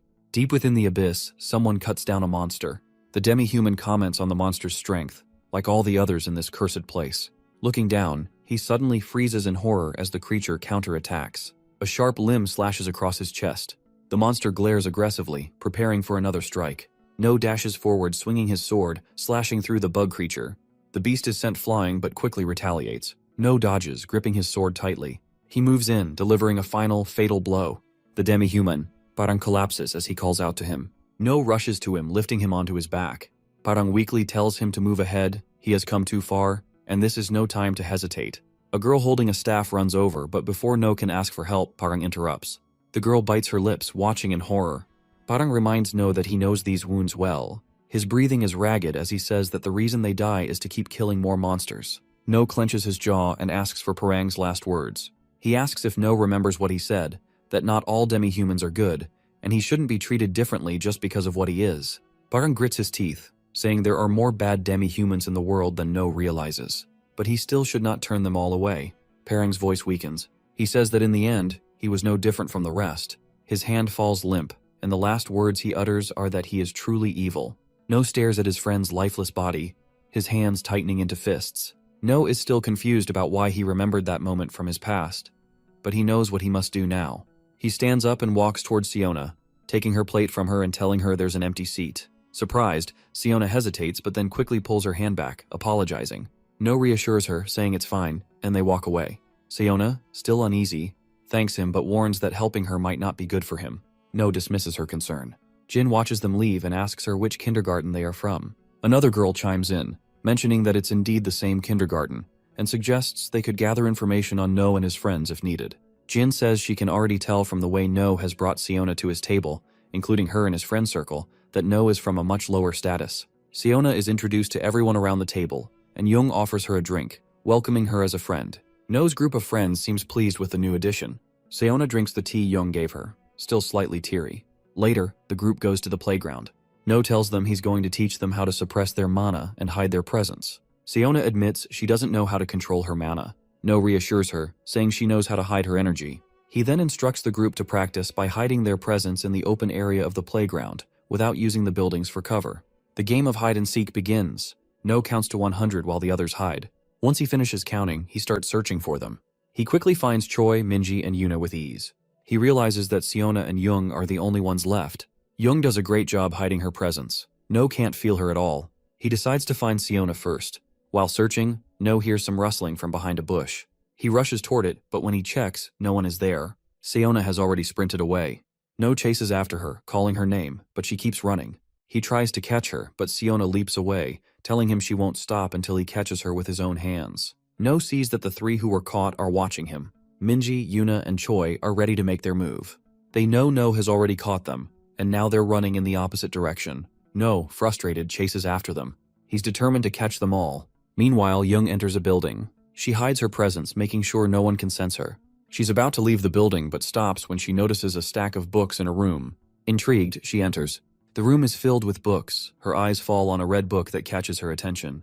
The title reads Alice in Wonderland, and she is immediately drawn to it. An old man arrives, and she's shocked to see him. They sit together for a long time, and he begins telling her stories about Alice in Wonderland. Meanwhile, No has been searching for her and finally finds his way to the room. He calls out to her. Jung, lost in the stories that the old man is sharing, doesn't notice No. He's been looking for her for a long time but finally finds her. No greets her with a sense of urgency, explaining that she disappeared while playing with her friends, and that's why he's been searching for her. The old man responds, telling her that if she was playing with her friends, she should have told him first. Jung apologizes, explaining that she forgot. Hearing this, Choi gets angry and scolds her. No taps her forehead with his finger and warns her to inform him next time before she leaves. Jung, almost about to cry, agrees and asks for his forgiveness. No turns to the old man and apologizes for the interruption, to which the old man dismisses it, saying there's no need to worry. He admits he's been quite bored and invites Jung to come back. Jung, excited, asks if she can return the next day to finish reading the book. The old man agrees. No tells Jung it's time to go home. Just then, the old man asks if he can drop them to their house. The old man calls for a car, and as soon as it arrives, Choi, Jung, and Siona step inside. The car is sleek and luxurious.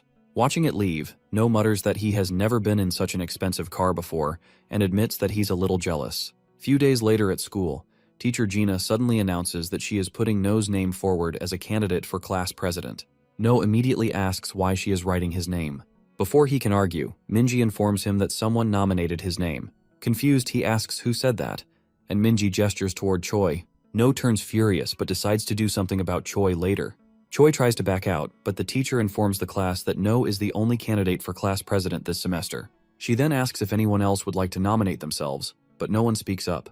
Jin slowly raises her hand and turns to No, saying she would also like to run as a candidate. Sometime later, Jin enters the classroom, bringing a huge box of burgers. She casually mentions that her father has already paid for them, and they're for everyone to enjoy. She and her friends begin distributing the burgers throughout the class. Jin adds that if she becomes class president, she'll treat everyone to burgers once a month, encouraging the class to vote for her. No watches everything from the side along with his friends. When Jin approaches to offer him a burger, he refuses and walks away. As he glances around, he notices Choi holding a burger, his mouth watering, but after a moment, he reluctantly gives it back. Minji comments that she's not homeless, rejecting the offer, and Young also declines. Seeing this, No feels a little motivated and thinks that maybe he should at least give it a try. Later, the class heads out for a school trip. Their teacher Gina gathers everyone and instructs them to give their attendance when she calls their names. She begins by calling out the class president's name first. Jin raises her hand, confirming that she is officially this year's class president. Meanwhile, No, now the vice president, is frustrated by the outcome. Later, their teacher guides the students around the mountain they are visiting for their field trip. She takes them through scenic spots, allowing them to explore the area. Eventually, they stop for lunch break. As No opens his lunchbox, he notices a note inside that reads, "Love you." Seeing this, Minji teases him, saying how sweet it is that his sister loves him so much. No tells her to be quiet. Young's lunch stands out as the most beautifully prepared, making No certain that her father must have made it. Meanwhile, Choi casually comments that cup noodles are the best food for a field trip. Hearing this, Minji asks if his mother didn't pack a lunch for him. Choi simply nods, explaining that his mom told him cup noodles were the best. No and Minji grow quiet, exchanging glances. No thinks that Choi's mother doesn't care much for him, not even bothering to prepare his lunch. No, trying to cheer him up, agrees that cup noodles are the best. Deep in the mountains, a man is being chased by monsters. He runs as fast as he can, but his foot catches on something, causing him to fall. When he looks up, he sees the creatures closing in. Rank 7 monsters, vicious hounds feared for their brutality. Terrified, he stumbles back, calling for help. But before he can react, a larger presence looms behind him. Turning around, he finds himself face to face with an even stronger beast, a rank 6 hellhound, the leader of the pack. The monstrous hounds waste no time lunging at him. Within moments, they tear him apart, devouring him completely. The hellhound leader suddenly commands the others to stop. The lesser hounds immediately freeze. The leader then gives a new order. They must head south. And southward is exactly where No and his group are. Meanwhile, the students begin their treasure hunt activity. No has no interest in participating and would rather leave, but he gets dragged along by his classmates. Annoyed, he reluctantly follows along. Suddenly, a loud scream echoes through the area. Everyone stops and starts murmuring about what it could be. No, keeping a cool head, tells them all to stay quiet. As they scan their surroundings, a monster approaches, moving swiftly toward them. When they look ahead, they see a hound standing right in their path. No already knew that monsters would eventually show up here, but he had no way of knowing the exact day. Frustrated, he thinks why it had to be today. The Bukan Mountain incident was a major disaster. Seoul was supposed to be protected by a cocoon-like barrier, but for some unknown reason, monsters from the nearby districts managed to break through and enter Seoul. The result was tragic, leading to countless casualties. The hellhound's eyes lock onto Minji first. It leaps at her and Minji stumbles as her foot catches on a rock, making her fall backward. Just before the hellhound can reach her, No charges in and lands a powerful kick, sending the creature flying. Without wasting a moment, he attacks it repeatedly with his fork, striking over and over until he finally kills it. Turning to Minji, he asks if she's okay. Minji quickly nods, but Choi steps in, saying they should be asking him instead. He then comments that No's actions just now were completely unlike the boss he knows. No simply replies that he was just caught a little off guard. No realizes that Choi saw something he shouldn't have. In that moment, when he killed the monster, he had become the undead version of himself from his past life, a player consumed by hatred for monsters. He had just revealed a side of himself that he never wanted anyone to see. Before he can dwell on it further, more monstrous roars echo through the area. The sound grows louder, signaling the approach of even more creatures. Choi, alarmed, asks what they should do, while Minji immediately insists that their only option is to run. No agrees it makes sense to escape first. But he knows that hounds always move in packs, and now an entire group of them is descending from the top of the mountain. If they stick together, he might not be able to protect everyone. There's only one option left. He takes a deep breath and tells everyone to listen carefully to what he's about to say. Meanwhile, another group of students continue their treasure hunt. Meanwhile, Jin spreads her handkerchief over a rock and sits down, watching her friends as she casually tells them to hurry up and find the treasure. Jin's friends make excuses, saying they need a break and that searching for the treasure is too much effort. But as soon as she glares at them, they quickly get back to work, resuming their search without further complaints. Just then, Jin notices a group of students running toward her, screaming in panic. At the same time, a pack of hellhounds emerge, chasing them down. The terrified students rush past her, leaving her frozen in place. Before she can react, one of the hellhounds leaps straight at her, ready to strike. But before it can land its attack, a gunshot rings out. The bullet strikes the hellhound, killing it instantly. Though still shaken, Jin quickly realizes who fired the shot. No lowers his gun and looks at her. He tells her that if she doesn't want to die, she should get down the mountain immediately. Jin trembles with fear, struggling to steady herself. No, looking at her coldly, tells her that he has already done enough. She can handle the rest on her own. Turning away, he starts to leave. But before he can take another step, Jin grabs his hand. She insists that he can't just leave. He has to protect her. No yanks his hand free. He warns her not to get in his way and orders her to leave. Earlier, No gathers his friends and instructs them to run as far down the mountain as possible. If they spot any other hunters, they should call for help immediately. Choi hesitates, then asks if No isn't coming with them. No shakes his head, saying he has to stay back and search for other survivors. Choi, refusing to leave him behind, declares that he'll go too. He's learned from No, and now it's his turn to help. But before he can say another word, No cuts him off. His voice turns cold as he orders Choi to stop joking around and focus on surviving. No continues instructing his friends, emphasizing that from now on, they will operate as a four-person party. He warns them to keep one thing in mind: hounds are monsters with great sense of smell. To avoid detection, they must suppress their mana as much as possible since these creatures can easily sense it. Once they head down the mountain, No moves in the opposite direction, climbing higher. Along the way, he tosses Young's food onto the ground. Since it was prepared by her father, it contains traces of mana. This will momentarily confuse the monsters, giving him an advantage. Activating his mana detection, No thoroughly scans the area, pinpointing the exact locations of nearby monsters. Satisfied with the information, he mutters to himself that he has already bought his friends enough time to escape. He sprints toward the hellhounds. No spots the hellhound boss lurking in a particularly dark area of the mountain, its presence radiating an ominous aura. He mutters to himself, realizing this fight will be far more difficult than expected. Though he still possesses half the mana he had in his past life, it won't be enough for a prolonged battle. Fortunately, he has one of Young's drinks, a potion crafted by her father, which might prove useful. Suddenly, loud screams echo through the area. No turns to see that a group of hunters has already arrived, but they are being overwhelmed by the horde of hellhounds. One by one, they are torn apart until only a single survivor remains. Before the last player can react, a hellhound lunges at him, finishing him off. No leaps into action, jumping onto one of the hellhounds. As he lands, he quickly grabs a small sword from the fallen player's bag. Armed with this new weapon, he prepares to cut through the swarm of monsters. One hellhound immediately pounces on him, but No swiftly spots its weak point and drives his sword straight through it, killing it in an instant. As the creature's lifeless body is flung aside, another charges toward him. No moves with incredible speed, slashing through the monsters one after another without hesitation. As No finishes off one hellhound, another lunges at him from behind. He swiftly dodges the attack and drives his dagger deep into the creature's stomach, killing it instantly. Several more hellhounds surround him. He channels a significant amount of mana into his sword, infusing it with power. Sharp, needle-like projections form along the blade, and with a single slash, he releases them. The small mana-infused needles pierce through the attacking monsters, wounding them all at once. Landing back on the ground, No moves quickly. Using his sword, he carves a massive symbol in the sky, a large glowing star. The moment he completes it, a powerful explosion erupts, consuming all the nearby hellhounds in an instant.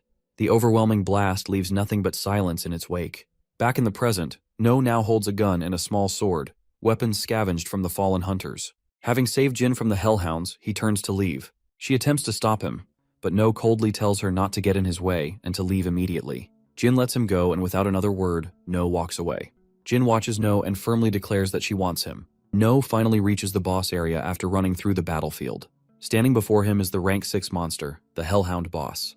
Darkness emanates from its body as it marks No as its target. No challenges the beast, declaring that no matter how much it tries to mark him, tonight, it will die. Without wasting time, he unleashes his small needle attack once again. The mana-infused needles fly through the air, piercing the lesser hounds surrounding their leader. As the smaller monsters collapse, No steps forward to face the boss. At that moment, 2 hounds attempt to ambush him from behind. Sensing the attack, he swiftly dodges, taking down one with his sword and shooting the other with his gun. More hellhounds swarm toward him, but No moves through them with deadly precision, cutting down every monster in his path. His relentless assault clears the way as he advances toward the Hellhound boss. Hounds still remain in large numbers before No. Annoyed, he mutters about how troublesome they are.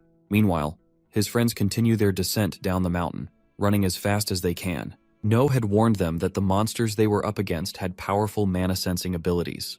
To avoid detection, they had to suppress their mana. Following his advice, they kept their mana suppressed as they made their way down.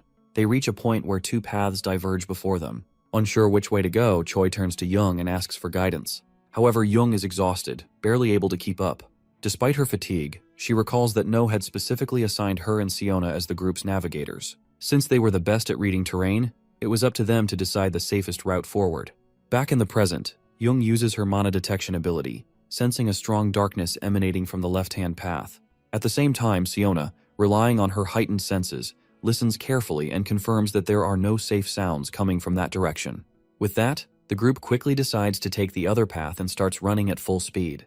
As they rush forward, Choi suddenly hears deep growling behind them. He panics, but before he can turn around, Minji grabs his hand and firmly tells him not to look back. Her mind flashes back to what No had told her earlier. No one should make reckless decisions. She clenches her teeth, determined to follow his advice.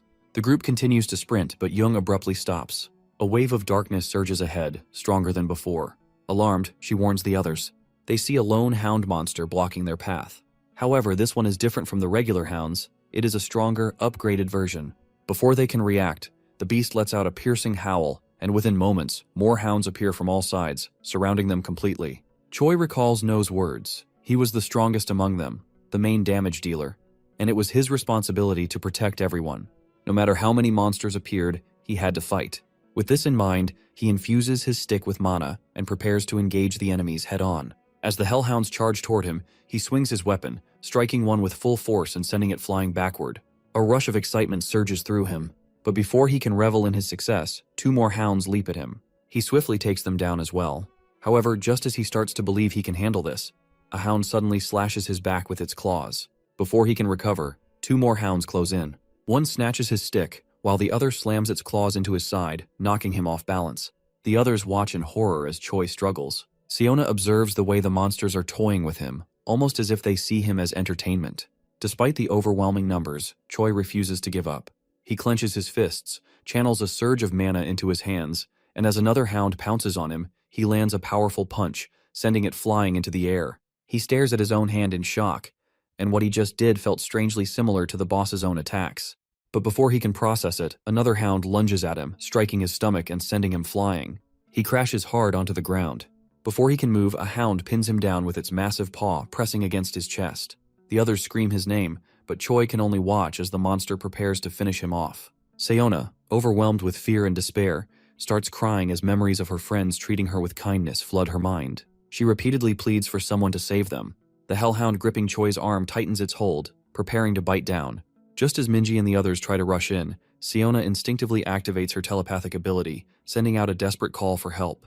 Her telepathic signal travels far, beyond anything she has ever achieved before. Suddenly, a powerful wind barrier forms around them, forcefully pushing the monsters away. Choi's friends remain protected inside the barrier, unable to comprehend what just happened. As they look outside, they witness a raging tornado sweeping through the battlefield, tearing apart the hellhounds. Then a woman calmly steps forward. She glances at them and speaks, asking them to close their eyes for a while. She is about to deal with these nasty dogs. This woman is one of the 12 sovereigns, known as Divine Tempest, and her name is Shin. Meanwhile, No continues his intense fight against the Hellhound boss, surrounded by countless monsters. Feeling his exhaustion, he drinks the potion crafted by Young's father, allowing him to recover slightly. Without wasting time, he charges forward, using his heavenly steps to strike down an enemy. However, the horde remains relentless. Another monster rushes at him, and he pulls out his gun and takes it down. Despite his efforts, the battle is far from over. No continues cutting down the remaining hellhounds with relentless precision, wielding his sword while activating his ability, Violent Dance. His movements become a blur, slashing through enemy after enemy until only the hellhound boss remains. Every lesser hound in the area has been eliminated. He charges forward, using his skill to close the distance, but his body isn't responding as smoothly as before. Ignoring the strain, he swings his sword directly at the hellhound, only for the beast to clamp down on the blade with its powerful jaws. No immediately draws his gun and fires multiple shots at the monster, but it refuses to let go. In retaliation, the hellhound prepares to unleash a devastating fire blast. Sensing the danger, No quickly leaps away, narrowly dodging the attack. The flames scorch the ground where he stood moments ago. Without missing a beat, he unloads his remaining bullets into the hellhound, each shot striking its body. The creature staggers from the damage, but before No can press his advantage, his ammunition runs out. Realizing he has no choice but to engage in close combat, he grips his sword tightly. However, he can already feel his mana depleting. Despite this, he notices the Hellhound is also exhausted. Now it all comes down to who can outlast the other. The Hellhound begins summoning multiple dark energy spheres. Snarling, the beast speaks in a guttural tone, mocking No's arrogance. Watching the swirling orbs, No quickly assesses the situation. These aren't just normal attacks. This seems different from a simple marking ability. It launches the dark spheres toward him. As they race through the air, the beast growls that it will tear him apart. Instead of dodging, No charges straight at the attack, slicing through one of the orbs with his sword. However, instead of shattering, it releases a surge of darkness. He braces himself, analyzing the effect. Realizing it isn't poison, he concludes that he can keep cutting through them without worry. Pushing forward, he steadily closes the distance between himself and the Hellhound. Just as he nears, the Hellhound, already anticipating his approach, prepares a devastating fire breath. Cloaking itself in darkness, it suddenly unleashes a massive wave of flames directly at No. No raises his sword to block the attack, but the force is too overwhelming. The intense heat and pressure sends him flying backward, crashing hard against the ground. As he struggles to push himself up, he assesses the extent of his injuries. Despite using the last of his mana for defense, his body is battered. Breathing heavily, he mutters to himself, acknowledging just how much damage he has taken. At this rate, he won't last much longer. During a fight in his past, No's teammates observe his battered body with concern. One of them mutters that No looks as good as dead, but another quickly corrects him. He explains that No possesses a rare ability known as Berserker. Unlike ordinary talents, Berserker is a gift that only activates in extreme situations, pushing the user beyond their limits. Back in the present, No's mana is completely depleted, triggering his Berserker ability. Despite having no energy left, his body continues to release mana at an explosive rate. His movements become faster. With renewed strength, he charges straight toward the Hellhound, closing the distance in an instant. The beast instinctively retreats, but No is already too close. His sword slashes downward, severing two of its legs in a single strike. The Hellhound recoils in agony, but even in this state it refuses to fall. Summoning its remaining strength, it conjures a swirling barrier of darkness to shield itself. No steps forward and swings his sword with full force. The impact shatters the dark barrier, exposing the wounded beast. Glaring down at his opponent, No says he had already declared its death. He delivers the finishing blow, cutting down the monstrous creature. As the battle ends, he finally allows himself to collapse. Sitting down, he gazes at the sunset and falls unconscious. Meanwhile, No's friends find themselves face to face with one of the 12 sovereigns, a woman named Shin. She calmly instructs them to close their eyes, warning them that she is about to eliminate the remaining Hellhounds. Her expression turns serious as she unleashes her ability, conjuring two massive tornadoes that spiral through the battlefield with devastating force. In an instant, the remaining monsters are caught in the raging winds, torn apart effortlessly. Once the battle is over, she dispels the tornadoes and releases the barrier that had been protecting the children. Turning to No's friends, she apologizes, admitting that she might have seemed frightening. She hopes they won't start crying, repeating to herself not to panic if they do. To reassure them, she gently tells them there's no need to be afraid anymore. Choi excitedly interrupts, saying it was incredibly cool. Sayona keeps thanking Shin, while Young watches in awe, comparing Shin's strength to No's. Choi, just as thrilled, exclaims that Shin is one of the 12 sovereigns. Shin, however, grows thoughtful. Despite what these children have just gone through, they seem completely fine. She wonders if they have gone mad from fear or if they are just handling everything unnaturally well. Her gaze shifts to Choi, noticing he has taken the most damage. Concerned, she checks him for internal injuries. As she examines them, she senses something unusual. Young's mana feels different, far stronger than the others. Shin rushes forward and embraces Young, asking if she wants to become a player. Before Young can respond, Choi jumps in between them, declaring that he will be the one to become a player. This reminds Shin of the powerful punch Choi had landed on the monster earlier. Smiling, she pulls him along with Minji into a hug, calling them adorable. Shin turns to Siona, acknowledging the telepathic message she had sent earlier. She praises her for doing a great job, explaining that it was only because of Siona's message that she was able to locate them. Hearing this, Siona feels relieved and proud that she was able to help, even in a small way. With the situation settling down, Shin instructs them to head down the mountain. She assures them that a rescue team will be arriving soon. Minji hesitates and asks if Shin won't be coming with them. Shin explains that she still has more people to save but reassures them that she wouldn't leave them alone. Just then, she gestures toward the forest, saying he has arrived just in time. A man steps out from the trees, approaching them. He looks at Shin and complains that she left him behind, saying it was incredibly difficult to make it here alone. This man, named Cheol, is also a member of the Ocean Clan. Without wasting time, Shin tells the children to follow Cheol and head down the mountain. Choi suddenly speaks up, pointing out that their boss still hasn't returned. This confuses Shin and Cheol as they wonder who this boss is. Meanwhile, No remains unconscious, lost in a dream. Memories from his past life resurface. In the vision, he is severely injured and a girl is healing him. She scolds him, telling him to take better care of himself. If she hadn't been there, he would have died countless times. She points out how recklessly he pushes himself just to stay conscious. Even as she heals him, No makes a face and questions why she's so angry. After all, it's his body. The girl, Yu Jong, glares at him and snaps back, saying that since she's the one always taking care of it, his body might as well belong to her. No sighs and apologizes, asking if she's happy now. But Yu Jong isn't satisfied. She smirks and tells him that if he's really sorry, he should spend time with her over the weekend. No responds asking why, but she cuts him off, telling him to just listen if he does not want to die. Back in the present, No opens his eyes and finds himself in a hospital room. He looks down at himself, realizing there are no visible injuries. As he mutters this to himself, someone outside hears him. The door opens and Shin steps inside. No immediately recognizes her. She tells him he is finally awake and asks if he feels any pain. No says he is completely fine and wonders if she was the one who saved him. Though he speaks playfully, his thoughts are elsewhere. A member of the 12 sovereigns personally checking on him means she must know something. Shin sits beside No and explains that as soon as she found him, she brought him to the hospital. She asks if his name is No, and he confirms it before asking for hers. She introduces herself as Shin and adds that he can call her Nuna, which means older sister. No grows quiet for a moment before asking how long he was unconscious and what happened to his friends. Shin informs him that 6 hours have passed and that his friends are completely safe. She also mentions that she has already contacted his family and they should be arriving soon. Hearing this, No feels relieved that his friends are safe, but his thoughts shift to his parents. He wonders what he is going to say to them.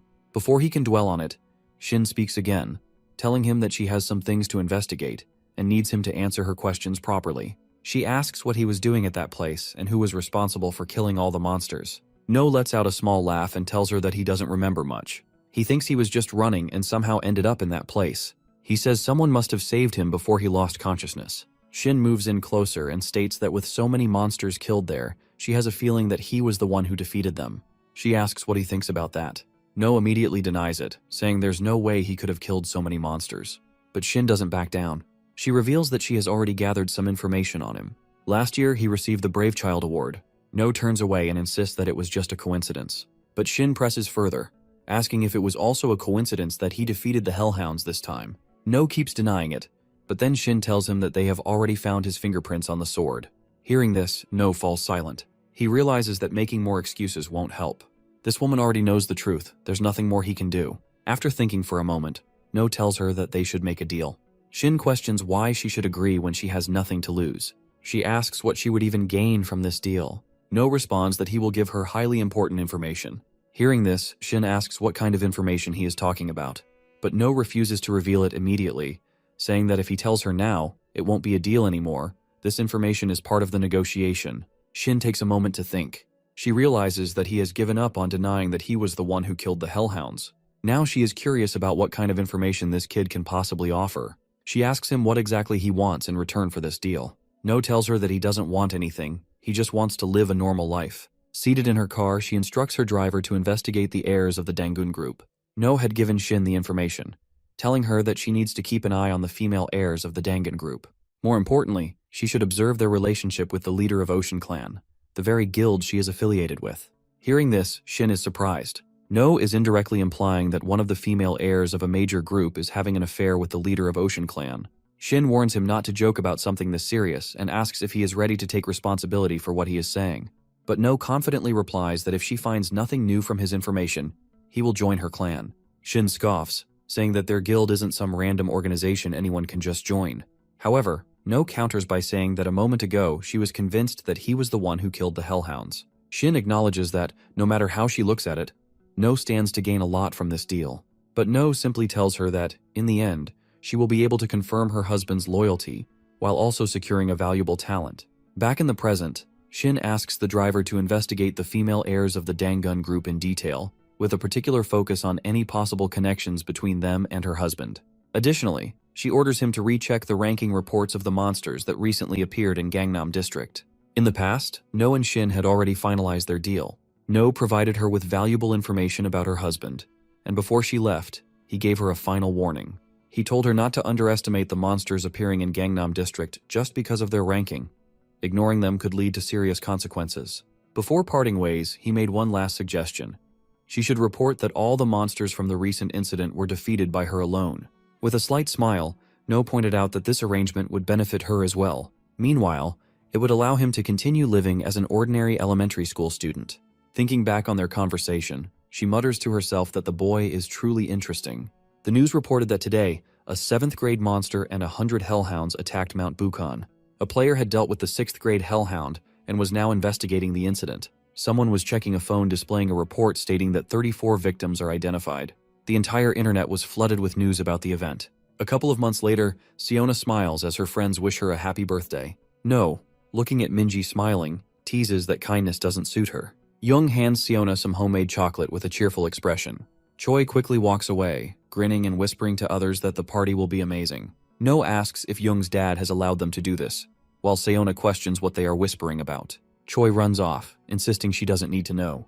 Minji, glancing up, mentions that the morning assembly is starting. Siona looks around in confusion.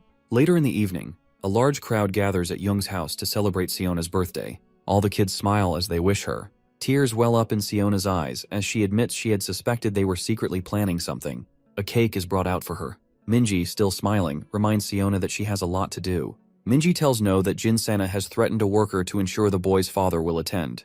No knows about the KK group, ranking 7th in all of South Korea. Their main areas of influence are electronics, construction, and advertising, though they have little impact on the medical industry. No tells Minji to wipe that expression off her face. He smiles, saying that if Jin is a direct heir to KK, then her last name should be Kim. But since her surname is Jin, she is definitely from a collateral family. No tells her to stop worrying. Minji is annoyed and walks away, telling him to eat alone. No mutters that things have gotten a little complicated but are still manageable. His eyes are on his family as he stabs the fork into the cake, declaring that if anything disturbs them, he will tear it to pieces.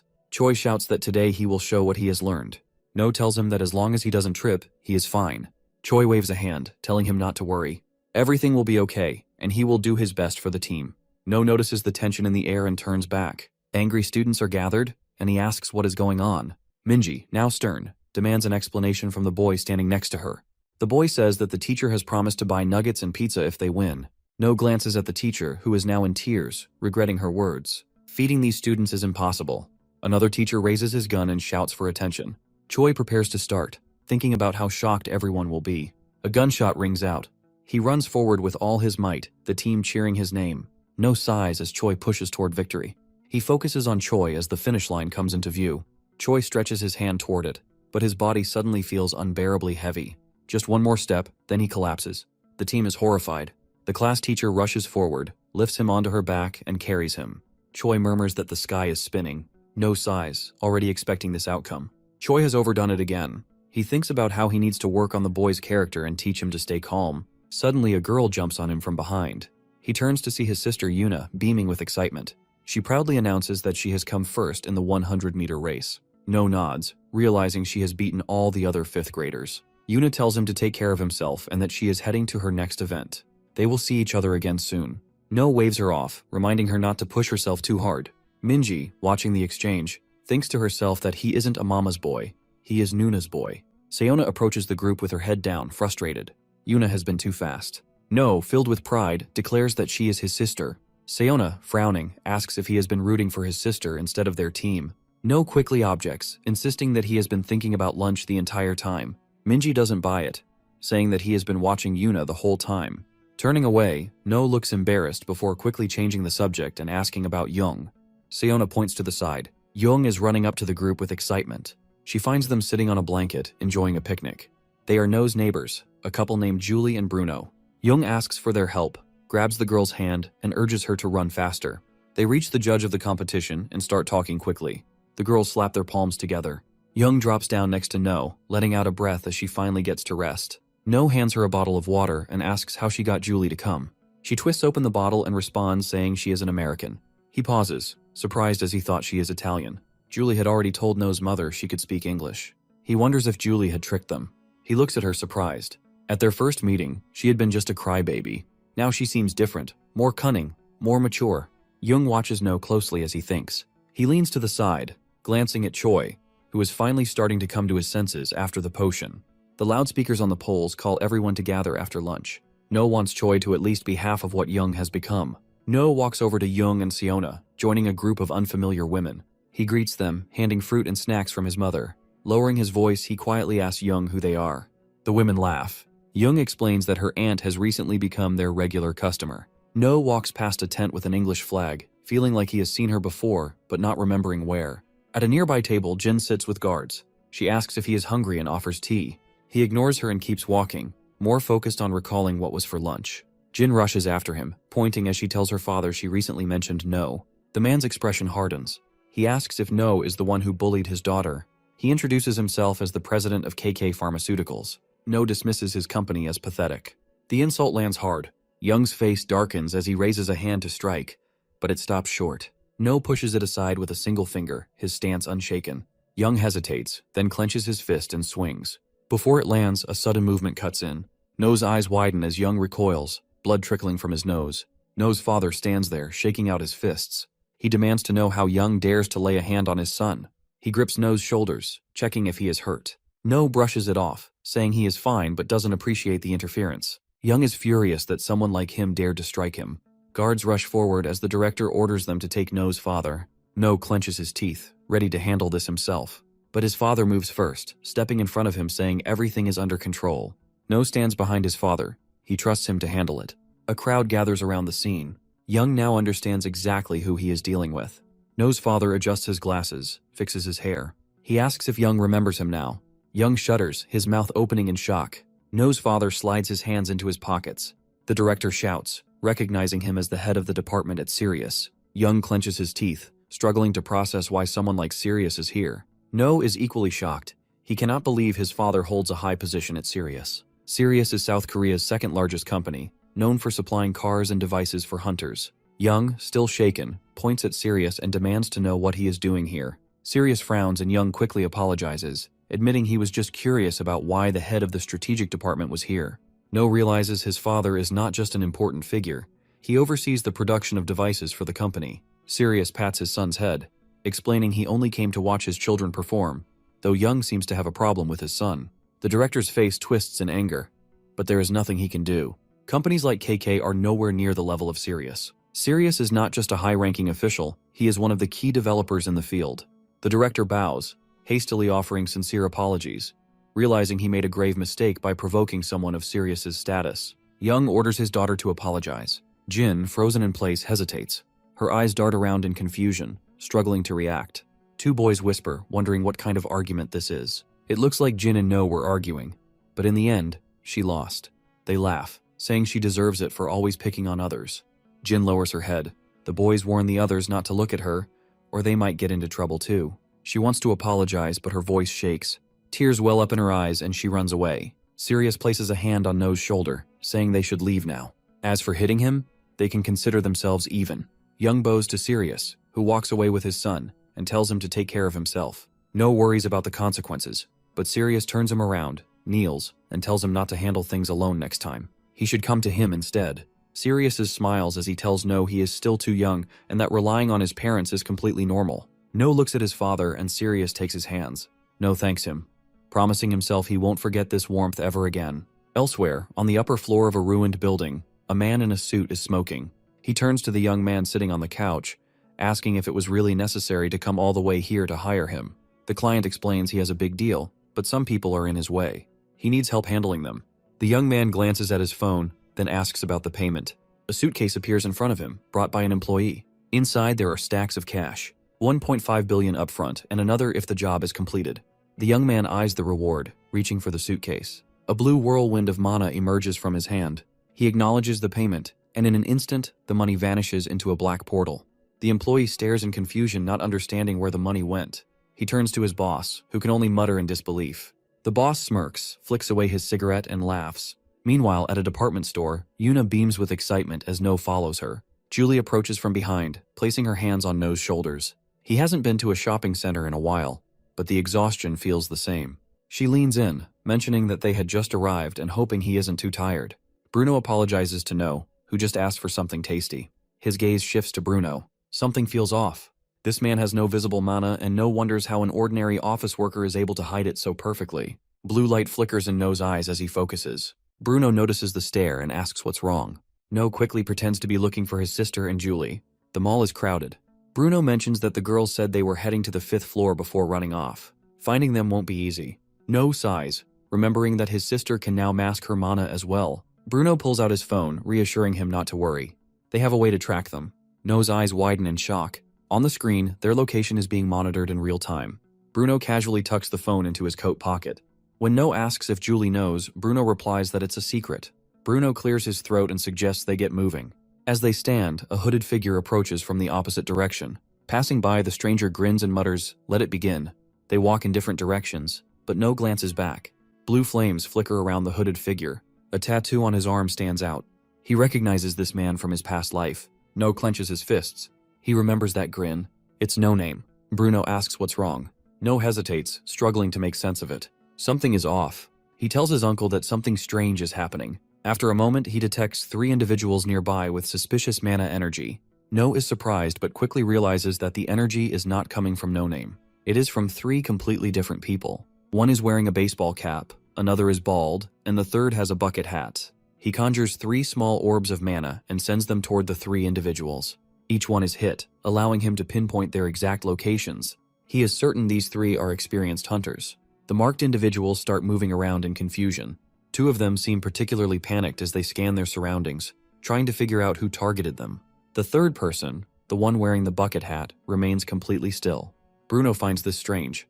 The other 2 suddenly decide to move in opposite directions. Suspicious of their actions, No follows the bald man.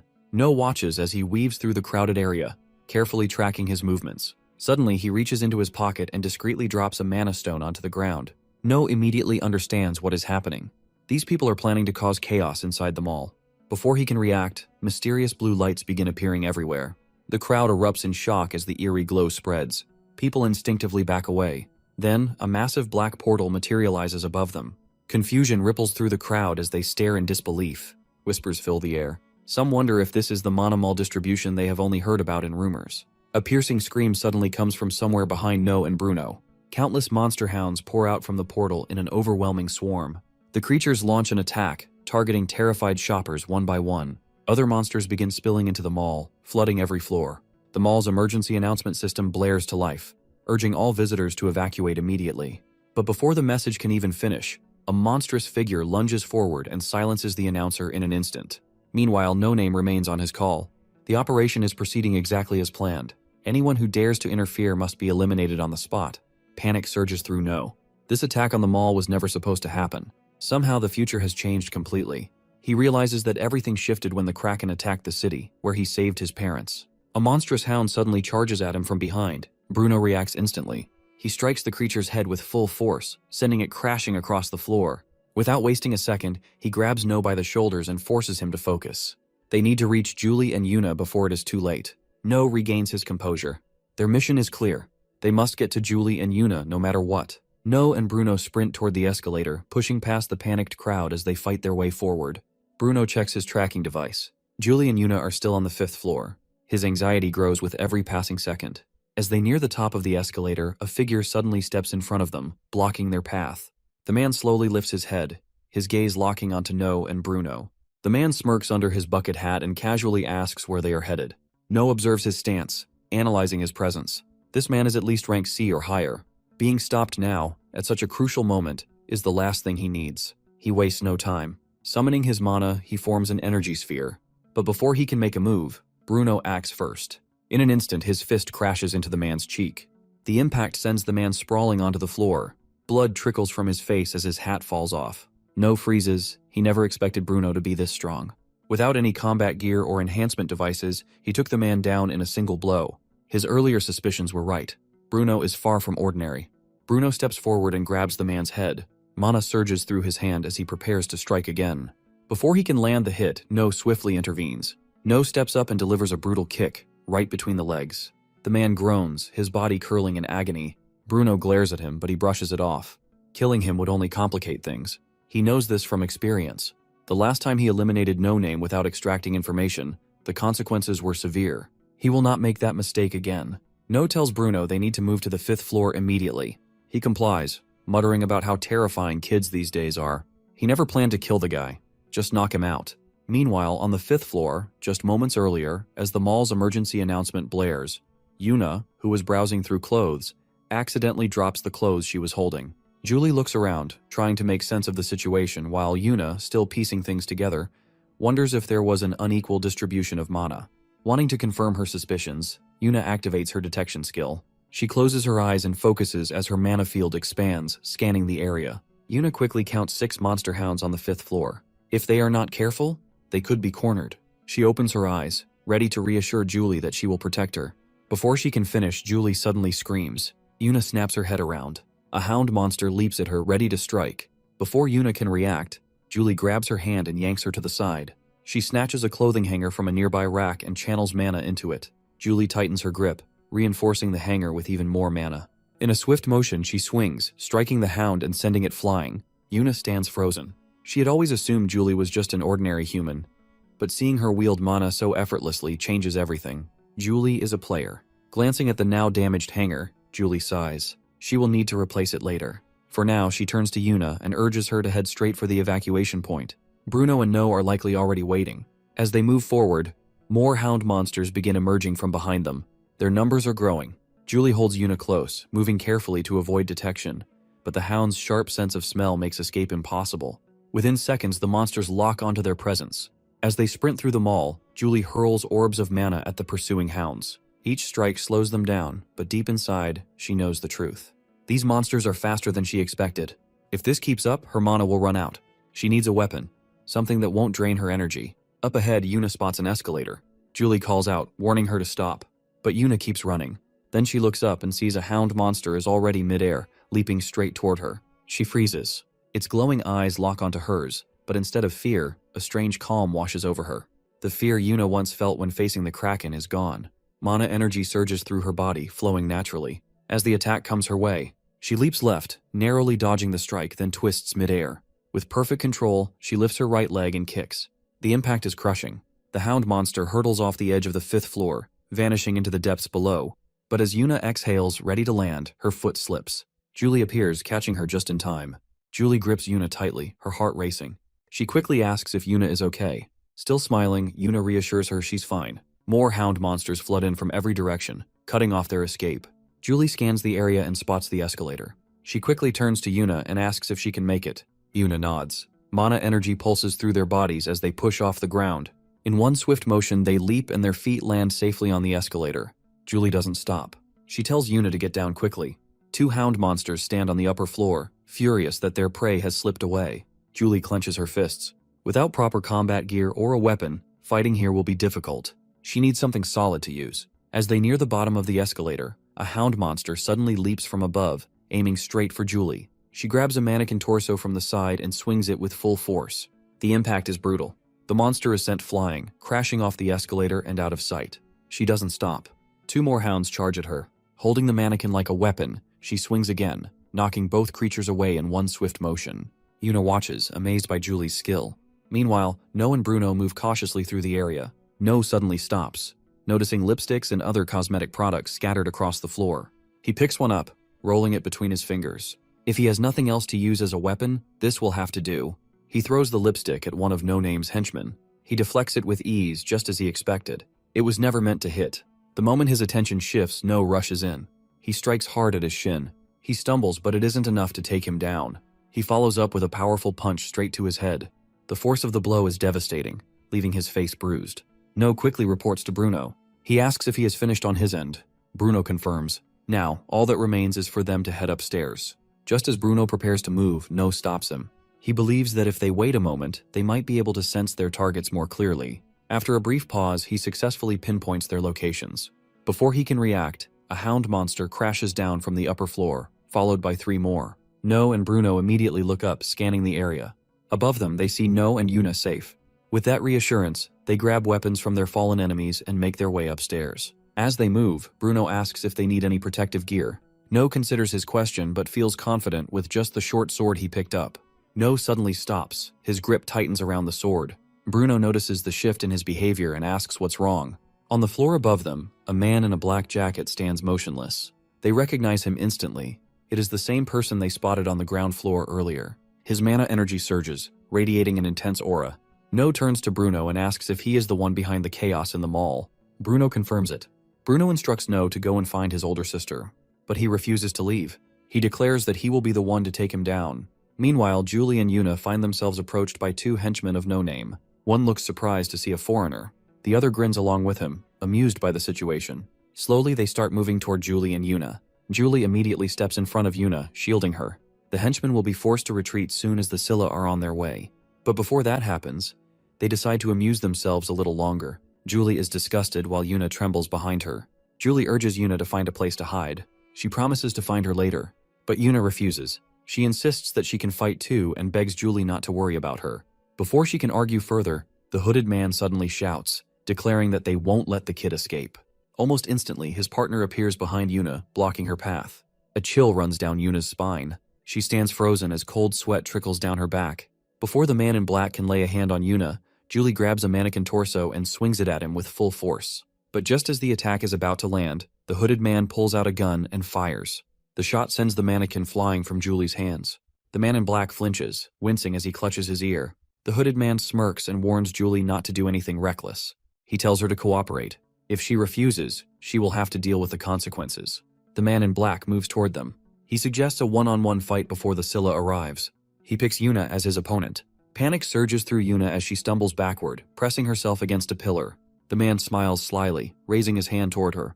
He tells her not to be afraid, insisting that he isn't a bad person. His fingers reach for her, but just before he can make contact, Yuna jerks her head to the side, barely avoiding him. Without a moment to lose, she ducks and sprints away. But no matter how desperately she tries to escape, it's hopeless. With a quick burst of mana, the man moves in a flash, grabbing Yuna's right arm before she can get any farther. Yuna's eyes widen in shock. Acting on instinct, she channels mana into her palms and unleashes an attack. The blast forces the man to leap back. In response, both of them summon barriers, their energy colliding mid-air. The man in black stares at her, visibly surprised. He never expected a girl like Yuna to wield such immense mana, enough to launch an attack and create a barrier at the same time. He can't believe he's being forced into a standoff with a mere child. But he has no patience for this. Reaching into his pocket, he pulls out a dagger. He knows that if he captures this girl, he will be rich. He lunges, slashing at her barrier with rapid strikes. Yuna grits her teeth, bracing herself as each blow collides with her shield. The barrier holds firm, but the relentless assault doesn't stop. The man keeps hacking away, his dagger striking over and over. With each impact, the blade grows duller. Now it is almost half its original size. Yuna watches his expression shift and wonders if she has finally made him give up. But before she can react, he suddenly thrusts his bare hand straight through her barrier. Shock washes over her as his fingers clamp tightly around her arm. A sinister grin spreads across his face. Meanwhile, on the ground floor of the mall, reinforcements from the Scylla clan finally arrive. Their priority is to evacuate civilians before dealing with the monsters wreaking havoc. As they move to control the situation, a strange creature materializes in front of them. The entire squad freezes and sees a rank 8 swamp slime. Their leader wastes no time and orders someone to call in long-range attackers before engaging. But one of the melee fighters steps forward. He insists there is no need for backup, he can handle it alone. Gripping his axe, he charges ahead, his weapon radiating with mana. To him, all monsters are the same. You cut them down until they are nothing. With that thought, he swings his axe straight into the slime's body. The moment his weapon makes contact, his attack stops dead. The slime begins to move. Its massive fluid body shifts and engulfs him entirely. Within seconds, he is devoured whole. The squad watches in horror. Their leader reacts immediately, shouting a warning to the team. Physical attacks are completely useless against this slime. They have no choice but to report the situation to the casters. Above, the hooded man smirks, pleased with the perfect timing of the monster's arrival. Thanks to the chaos below, he and his ally have plenty of time to deal with the two girls. He turns and orders Julie to finish this quickly. Julie remains silent. Leaning against a pillar, she steals a quick glance at him. Not far from where she stands, Yuna's panicked screams echo through the air. She still cannot understand how the man in the black shirt managed to break through her barrier. The man answers casually. If he could not even do that, he would not be worthy of being called a player. Before he can say anything else, a burst of fire erupts from behind him. He summons a barrier just in time, shielding himself from the incoming flames. Julie stands with one arm raised, fingers forming the shape of a gun. Mana-infused fire still flickering at her fingertips. She fires again, shouting for Yuna to run. Realizing he cannot fight both of them at once, the man shifts his focus, blocking Julie's attacks, which gives Yuna a chance to escape. The hooded man turns toward Julie, clapping his hands in amusement. He did not expect her to be capable of such an attack. Julie, with nowhere to run, lunges backward and unleashes another fire strike, but the hooded man sees it coming. He raises a barrier in an instant, rendering her flames useless. Amused, he calls her a beautiful little doll and tells her to stop wasting energy. Fighting is pointless when they could be doing something far more interesting. Yuna keeps running, leaving Julie alone to deal with him. Hearing his words fills her with rage.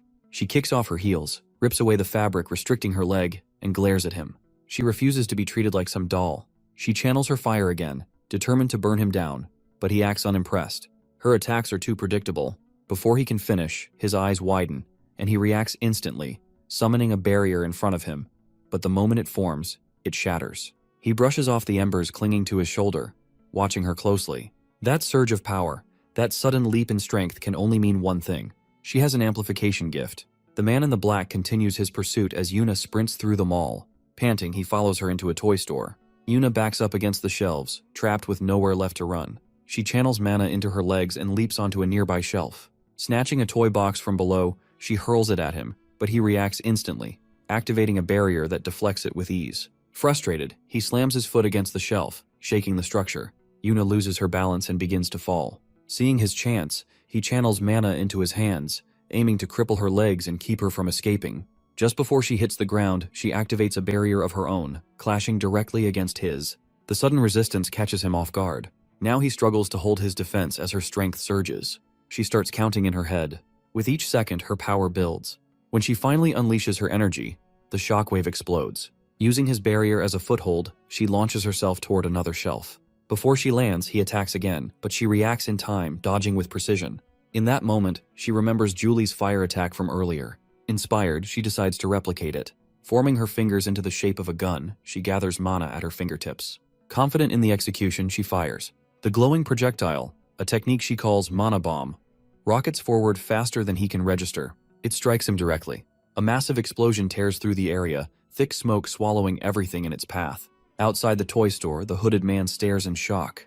He never expected his partner to be taken down by a mere child. Yuna bursts out of the store, gripping a baseball bat in her hand as she calls for Julie. The hooded man hesitates. Fighting now would be risky, but backing down would mean all his efforts were wasted. Julie spots Yuna approaching and immediately yells for her to stay back. She is about to unleash her full power. But before she can act, the hooded man moves first. A magic circle appears beneath her feet, and chains shoot out, coiling around her legs. As she struggles, he steps forward, uninterested in a fair fight. He grabs her from behind, locking her in place. She thrashes, but his grip holds firm. A sinister grin spreads across his face as he pulls out a dagger, whispering that she never saw this coming. Yuna watches in horror as she realizes Julie is trapped. She moves to step forward, but the hooded man tightens his hold and presses the blade closer, making it clear that if she takes another step, Julie could be seriously hurt. Rage boils inside Yuna, and she almost screams. But before she can react, the man in the black shirt reappears and drives her head into the floor. Yuna stares in shock. That explosion should have killed him, yet he stands there unharmed. The man smirks, as if reading her thoughts, and tells her a mere child could never kill a real player.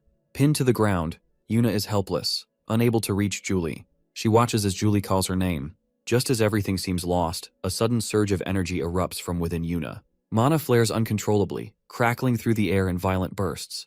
The black shirt man stumbles back. He never expected this much power from a child. If it continues, she could end up blowing apart the entire area. Still standing, Yuna screams for Julie. At the same time, Julie fights against the hooded man's grip, calling back to her. Frustrated, he warns her to stop struggling, but she refuses. Annoyed, he drives the hilt of his dagger into her stomach. The impact knocks the air from her lungs, and she collapses, unconscious. The hooded man orders his partner to handle Yuna while he takes Julie. The black shirt man sneers, asking if she has a death wish. Without waiting for an answer, he swings, his fist crashing into the side of her head. The impact shatters her barrier completely. Mana disperses and her vision blurs. She struggles to hold on, but darkness swallows her whole. In her unconscious state, Yuna drifts through a familiar void. Memories surface of a past encounter in this same space. A deep, unfamiliar voice had once spoken to her, offering power. She remembers No's warning never to listen to that voice. It was too dangerous. Nothing had happened back then, but if the situation were different next time, no one could predict the outcome. No had promised to help her grow stronger the right way. He had urged Yuna to live a normal life, to never entertain that voice again. As a sign of their pact, Yuna had linked her pinky with No's, sealing their promise. But waking up now, coughing up blood, all she feels is regret. She whispers an apology to No in her heart. This time, she has no choice. She has something she must protect, Her friends, her family, they deserve peace. And if breaking that promise is the only way to ensure it, then so be it. Her hands tremble, but her gaze hardens as she locks eyes with the black shirt man. The man smirks, watching her struggle to stand. He swings, aiming to finish her for good. But before his fist can land, a powerful strike from behind sends him flying. Bruno's punch sends the man in the black shirt tumbling across the floor. Yuna exhales in relief. Bruno, noticing her weakened state, removes his coat and drapes it over her shoulders. He commends her for fighting bravely and reassures her that she can leave the rest to him. Standing like a giant bear, Bruno's overwhelming presence fills the hooded man with fear. In a single step, he closes the distance. Before his opponent can react, Bruno grabs his head and slams it into the ground while lifting Julie's unconscious body into his other arm. The impact shatters the floor beneath them. Nearby, the dagger belonging to the hooded man rolls toward the black shirt guy. He hesitates before picking it up, his eyes flicking to Bruno's trembling hand as he holds Julie. Deep gashes cover her body. The man in black forces himself to move, gripping the dagger as he charges. He lunges forward, shouting for Bruno to die. But Bruno doesn't flinch. His fist swings in a devastating arc, slamming into the man's face and sending him crashing away. Bruno's fury reaches its peak. His voice drips with righteous wrath as he vows to make them pay for what they did to Julie and Yuna. Mana surges through his entire body as he steps forward. The man in black, sprawled on the ground, begs for mercy. But Bruno, consumed by rage, tells him to settle his business in hell. He gathers all his remaining mana into his hand and ends it in a single final blow. A few days earlier, before the attack on the mall, deep within a remote forest, two men argue inside an old shack. One of them, a subordinate, protests against the excessive orders given by a man known as No Name. This group was responsible for forcing Kim Kyung, the Vice Lord, to resign. Frustrated, the subordinate brandishes his spear, vowing to kill No Name and deal with Gil Seong-jun as well. He lunges, unleashing a rapid flurry of strikes. But something is off. No matter how many times he attacks, his target remains untouched. Before he can react, a blade pierces his stomach from behind. Panic sets in as he realizes the truth. No Name's gift is disorder, which distorts perception itself, making it nearly impossible to land a hit. No Name watches calmly as his strength fades, muttering that he talks too much. With a sword in one hand and a rope in the other, No Name wraps the rope around the struggling man's neck and hoists him onto a high beam. As his victim kicks desperately, gasping for air, he tells him he will personally take care of the man's family, especially his wife, and treat her very well. He chuckles darkly as the struggling slows, the legs twitching before going completely still. No Name thanks him for all the hard work, then walks away. A few days later, local authorities discover the subordinate's corpse. Inside the abandoned cabin of Vice Lord Kim Kyung, they find a suicide note, leading them to believe he took an extreme way out. At the mall's logistics warehouse, 6 figures stand waiting. No Name arrives, his sharp gaze sweeping across the room as he asks if anyone else is coming. A young man with a bowl-cut hairstyle steps forward, reporting that Shinhwa clan members have already arrived. Their men who were stationed there earlier have lost contact.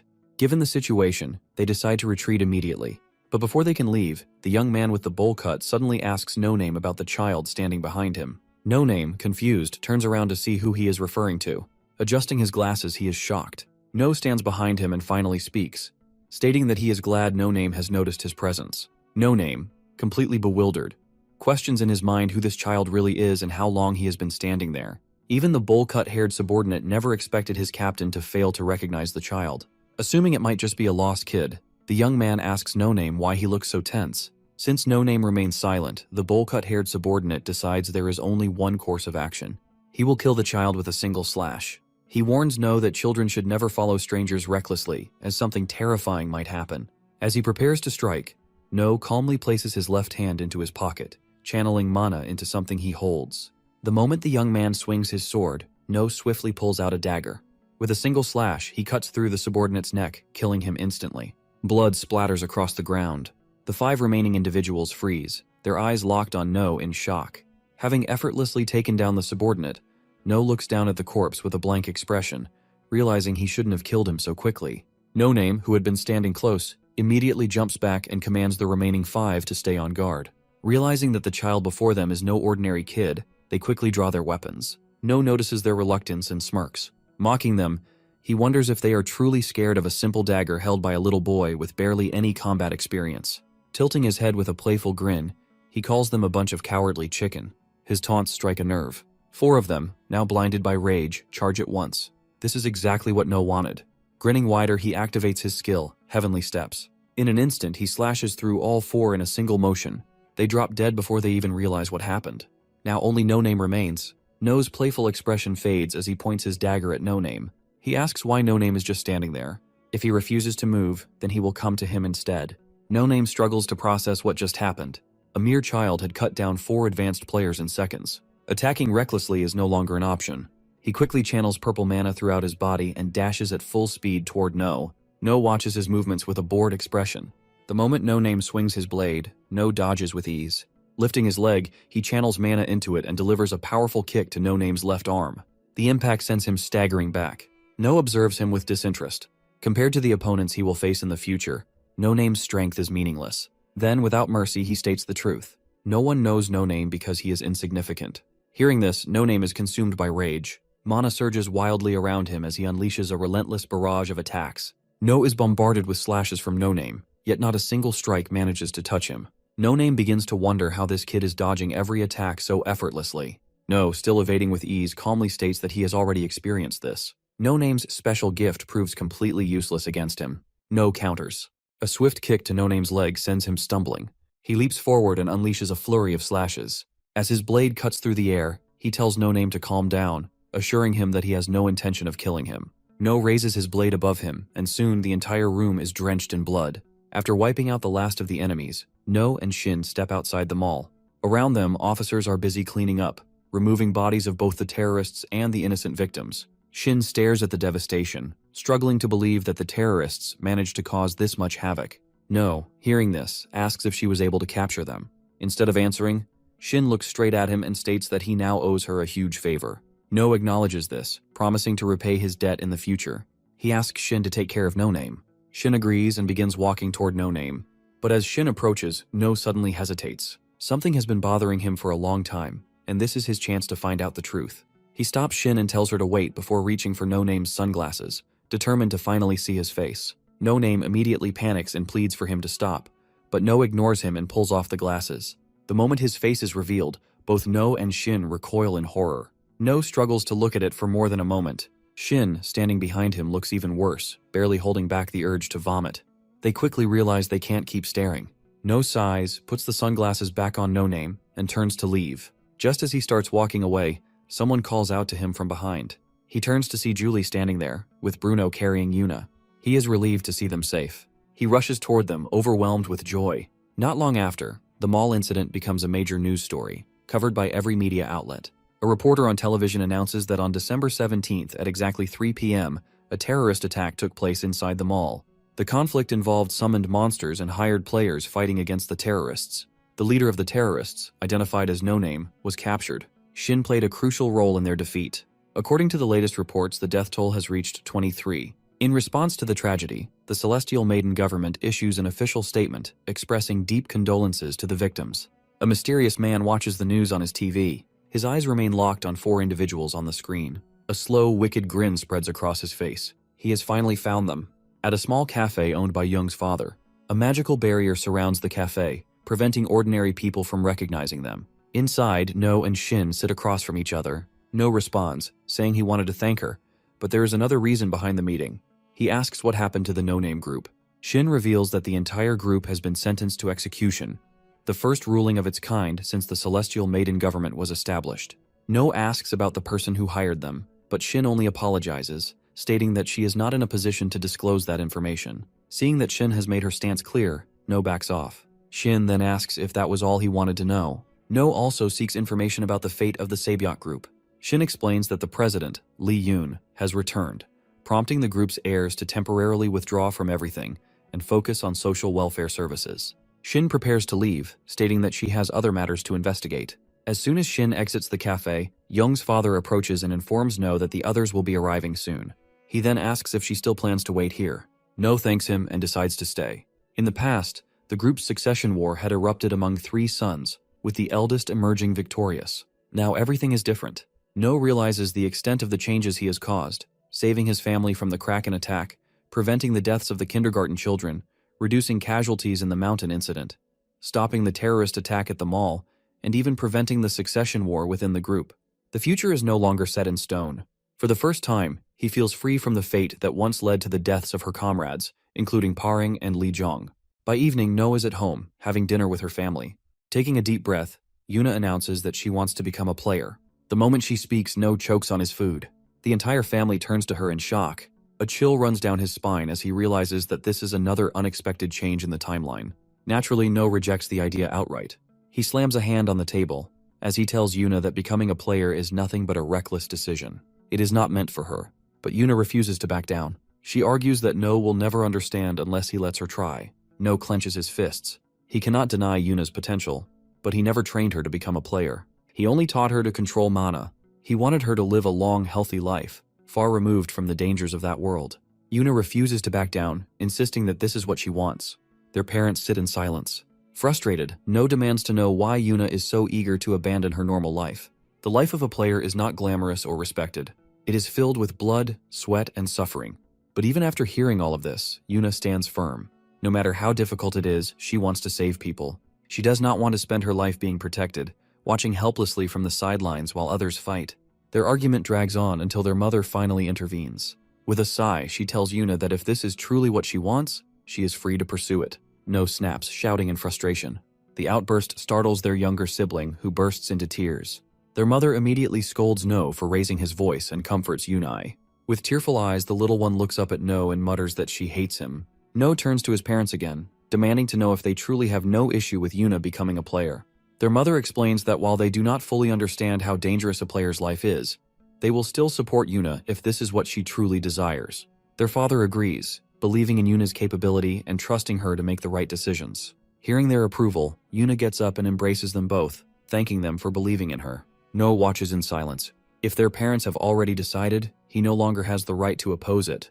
The meeting room is now crowded with people. The president calls on Seojong to present the gathered facts. Seojong begins by explaining the terrorist attack that took place in the mall, clarifying that the assault was not just an external attack, but an internal conflict within the Saebyeok group itself. He then outlines the group's hierarchy as they currently understand it. The power struggle revolves around the three sons of the chairman Lee Yoon. The youngest has the weakest support, while the real competition is between the eldest and the second son. The eldest, Lee Byung, is known for his ruthless nature. Many doubt his legitimacy as heir, believing that simply being the firstborn is not enough to make him a worthy successor. The second son, Lee Jong, is completely different. Well-mannered and highly skilled in management, he is seen as a more capable leader. Based on this, they speculate that the terrorist attack may have been linked to Lee Byung, who ordered the attack on a business managed by Lee Jong. The elder asks if the chairman is aware of such details. They agree, saying that the chairman reappeared from exile and returned to management immediately after the attack. Seojong continues, pointing out that Lee Byung's financial power did not just fund mercenary players from no name. He likely hired the Ocean Clan. The mention of their name sends a wave of shock through the room. Records confirm that 92 hounds were captured during the Bukon incident. Although 70% of the magic stones extracted from these monsters were secured, the remaining 30% circulated into the market. The investigation has revealed that these same magic stones were used by the terrorists in the recent mall attack. Seojong's explanation leads the leader to consider the possibility that the terrorists deliberately waited for the market price of magic stones to rise before executing their plan. Seojong responds that level 7 magic stones are neither refined nor filtered, making them easily accessible. The leader then questions whether the Ocean Clan could have been the ones to purchase and weaponize the leaked magic stones. Seojong states that their clan has thoroughly investigated the market circulation of these stones. If the Ocean Clan obtained them, it was likely through a secondary source, meaning their information might still be incomplete. A deep silence fills the room before the leader speaks again. Earlier this year, in April, Shin discovered that her husband, Gil Seong-jun, was having an affair with an heir from the Dangun group. Now the truth behind Gil Seong-jun's intentions has become clear. He must sever ties with the Dangun group and fully commit himself to Saebyeok. This is the reason for today's meeting. The elder questions whether they are preparing for war. The leader responds, stating that war might not be the worst option. However, another man sitting nearby raises a serious concern. Divine Tempest is also a member from the Ocean Clan. A bald man speaks up, countering that the Ocean Clan is not the only one with 12 sovereign members. Their side has the Thunder Emperor. However, another man argues that this might not be enough. The Thunder Emperor is still too young. No matter how much of a genius he is, it would be difficult for him to match Divine Tempest in battle. The leader stops the idea of war but refuses to let the Ocean Clan go unpunished. Instead, she makes a decisive announcement. They will fully support Lee Jong, the second son, as the rightful heir, and organize a meeting to teach the Ocean Clan a lesson. It is now the 4th year of Celestial Maiden's rule, and No has moved up to the 2nd grade of elementary school. Minji finds it annoying that the 5 of them are still together. Sayona agrees, though she had initially worried that they might be separated. Despite this, No hopes he will not have to see Sina again this year. That way, he can finally feel at ease, knowing he will not have to deal with her in the future. While No is lost in thought, Choi, sitting beside him, leans in and whispers. He points out the group of 4 boys at the next table, their eyes fixed on No and his friends. Their expressions alone make it clear they are troublemakers. Choi, irritated by their intense stares, considers confronting them for being so rude. But No, unwilling to invite unnecessary trouble, tells him to ignore them. Instead, he glances at the 4 boys. The moment their eyes meet, they quickly look away. Their reaction seems strange, but before No can dwell on it, Minji reminds him of the ongoing misunderstanding. Rumors have spread that Choi's father beat up Sina's father, the president of KK Pharmaceuticals. Because of this, the entire school is now too afraid to even meet his gaze. No wonders how he and his father ended up being painted as villains. Sayona looks concerned, but No reassures her that he does not care about the rumors. What surprises No the most, however, is Choi's drastic change. He used to be short, but now he is much taller. He asks what Choi has been eating to grow so much. Choi simply replies that he has been training under the boss's instructions. As part of his training, he also drank the juice made by Young's father. Hearing this, No is even more puzzled. He remembers telling Minji and Siona to drink the juice because it helped restore mana energy, but he had no idea it also boosted physical growth. Now, he is the shortest among them. Frustrated, he decides to start drinking a full glass of that juice every day. Not long after, the sound of footsteps fills the air as the teacher walks in. The teacher introduces himself as Do-hoon, their homeroom teacher for the year. Just from his aura and mana presence, No can tell he is no ordinary person. Later in the afternoon, the old man in the library asks his assistant for a report on recent events. The assistant informs him that the parents who attempted to have Jin Siona expelled, arguing that she is a demi-human, have been completely removed from the school. Everything has been handled according to his orders. Satisfied, he praises his assistant's efficiency, but his thoughts linger on KK Pharmaceuticals and their failed attempt to manipulate class placements and separate the children. Thanks to his team's efforts, they managed to counteract the company's interference and keep Jung in the same class as the others. He then asks about KK Pharmaceuticals. The old man, Minjun, finds it ridiculous that they would go to such extreme lengths to target a child he considers as precious as his own grandchild. Minjun asks his assistant again about the class arrangement. The assistant explains that they have assigned a former player who retired due to a severe injury. Despite this, he assures Minjun that the individual remains highly competent in education. Minjun asks where this person was previously assigned.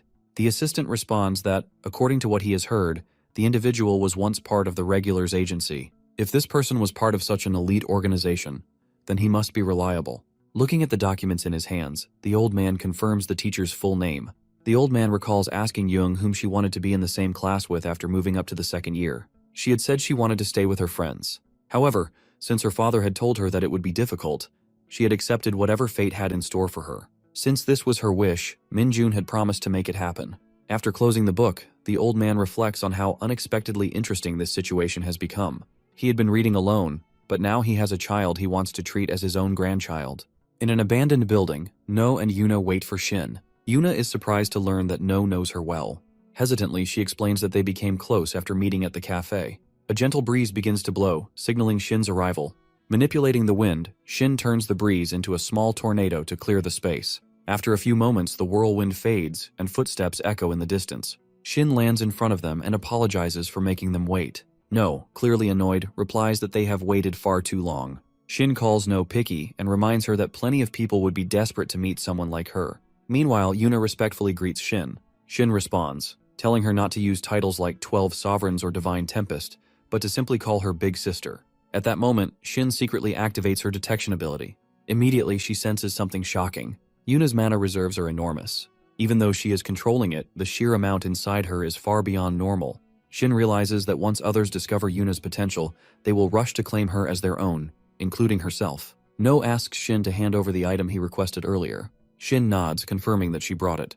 Among the items she has brought are a storage device and a mana stone. Inspecting the mana stone carefully, No finds them in perfect condition. Turning to Yuna, No asks if she is truly ready to become a player. Yuna responds with complete confidence. Seeing no objections, No finally stops resisting her decision. No retrieves a longsword from the storage device provided by Shin, but before she can use it, No states that she must first pass a test. Yuna accepts without hesitation. No warns her to be careful while handling the device, and Yuna assures that she understands completely. Watching the exchange, Shin smiles at how much No cares for his older sister. No channels mana into one of the stones, ensuring it is fully charged before throwing it far away. The stone begins to emit a blue glow, illuminating everything around them. Black smoke rises from the glowing stone, and from the darkness, a small monster emerges. It lets out a sharp cry, its long ears twitching as its pink skin glows faintly. Despite its intimidating entrance, the small creature looks almost adorable. This monster is classified as an 8th class beast, known as Porori. Yuna, still trembling, stares at it in confusion. It looks too cute to be a real monster. No confirms that it is indeed a monster called Porori. Regardless of how harmless it seems, Yuna's task is to kill it. But faced with its innocent appearance, she hesitates. No understands that Yuna is determined to become a player, but she also wants her to realize that this path is filled with suffering. Yuna cautiously steps forward. The small monster hops toward her. Completely mesmerized by its cuteness, she starts believing it poses no threat. No shouts for her to stay alert and rushes toward her. Yuna looks at him in confusion, unaware of the danger. The cute monster's aura shifts. Its mouth stretches open unnaturally wide, revealing sharp fangs as it lunges at her. Before it can reach her, No delivers a brutal kick, sending it flying across the room. The impact is so strong that the creature is instantly defeated. Yuna, still shaken, listens as No scolds her. If she judges monsters by their appearance, she will be killed easily. She lowers her head, unable to respond. No asks if she wants to continue. Yuna doesn't answer right away. Instead, she thinks about all the times No and Julie have protected her from danger. She doesn't want to be someone who always needs saving. She wants to be strong enough to protect others too. She finally responds. She wants to continue. She refuses to let fear control her. After cutting down another monster, her sword drips with purple monster blood. Her grip weakens, and the weapon slips from her hands. Her legs shake violently before giving out, and she collapses to the ground. Shin, watching from the side, is shocked that Yuna managed to succeed after 15 rounds. Meanwhile, No rushes to her side. Yuna sits on the ground, breathing heavily, her hands trembling as she stares at them, covered in blood. No immediately embraces her, offering reassurance. Shin, seeing this, is reminded of her own past and the harsh reality of becoming a player. She understands better than anyone how difficult it is to reach this level. In the end, a player must always be strong. A few days later, in their 3rd grade classroom, the homeroom teacher arrives with a box of milk cartons. The teacher instructs the class president to step outside and bring in the exact number needed for the students present. Once they finish drinking, they are expected to return the empty cartons to the box. The students understand the instructions, and the class president quickly organizes them into a line to distribute the milk. Each student receives a carton, including No, who politely thanks the class president. This routine reminds him of Beck Leon, who also disliked drinking milk. Back then, No had taken it upon himself to encourage Beck Leon, telling her to drink milk so she could grow taller. He snaps back to reality when Choi whispers to him and discreetly places something in his hand. No looks down and realizes it is a magic item that can transform regular milk into chocolate milk. He asks where Choi got it. Choi replies that he secretly bought it that morning while visiting a general store. No hesitates and asks what would happen if they were caught by the teacher. Choi confidently reminds him of what he has always taught him, that they should not fear punishments from teachers. No silently agrees, realizing he may have unintentionally influenced Choi's way of thinking. Since they have already decided to break the rules, he takes the item from Choi and prepares to mix it into their milk. Choi grins and praises him. Before they can drink it, Choi notices an announcement printed on the milk carton. No glances at it and pauses. The message is a request asking children to pray for the safety of their compatriots suffering in Italy.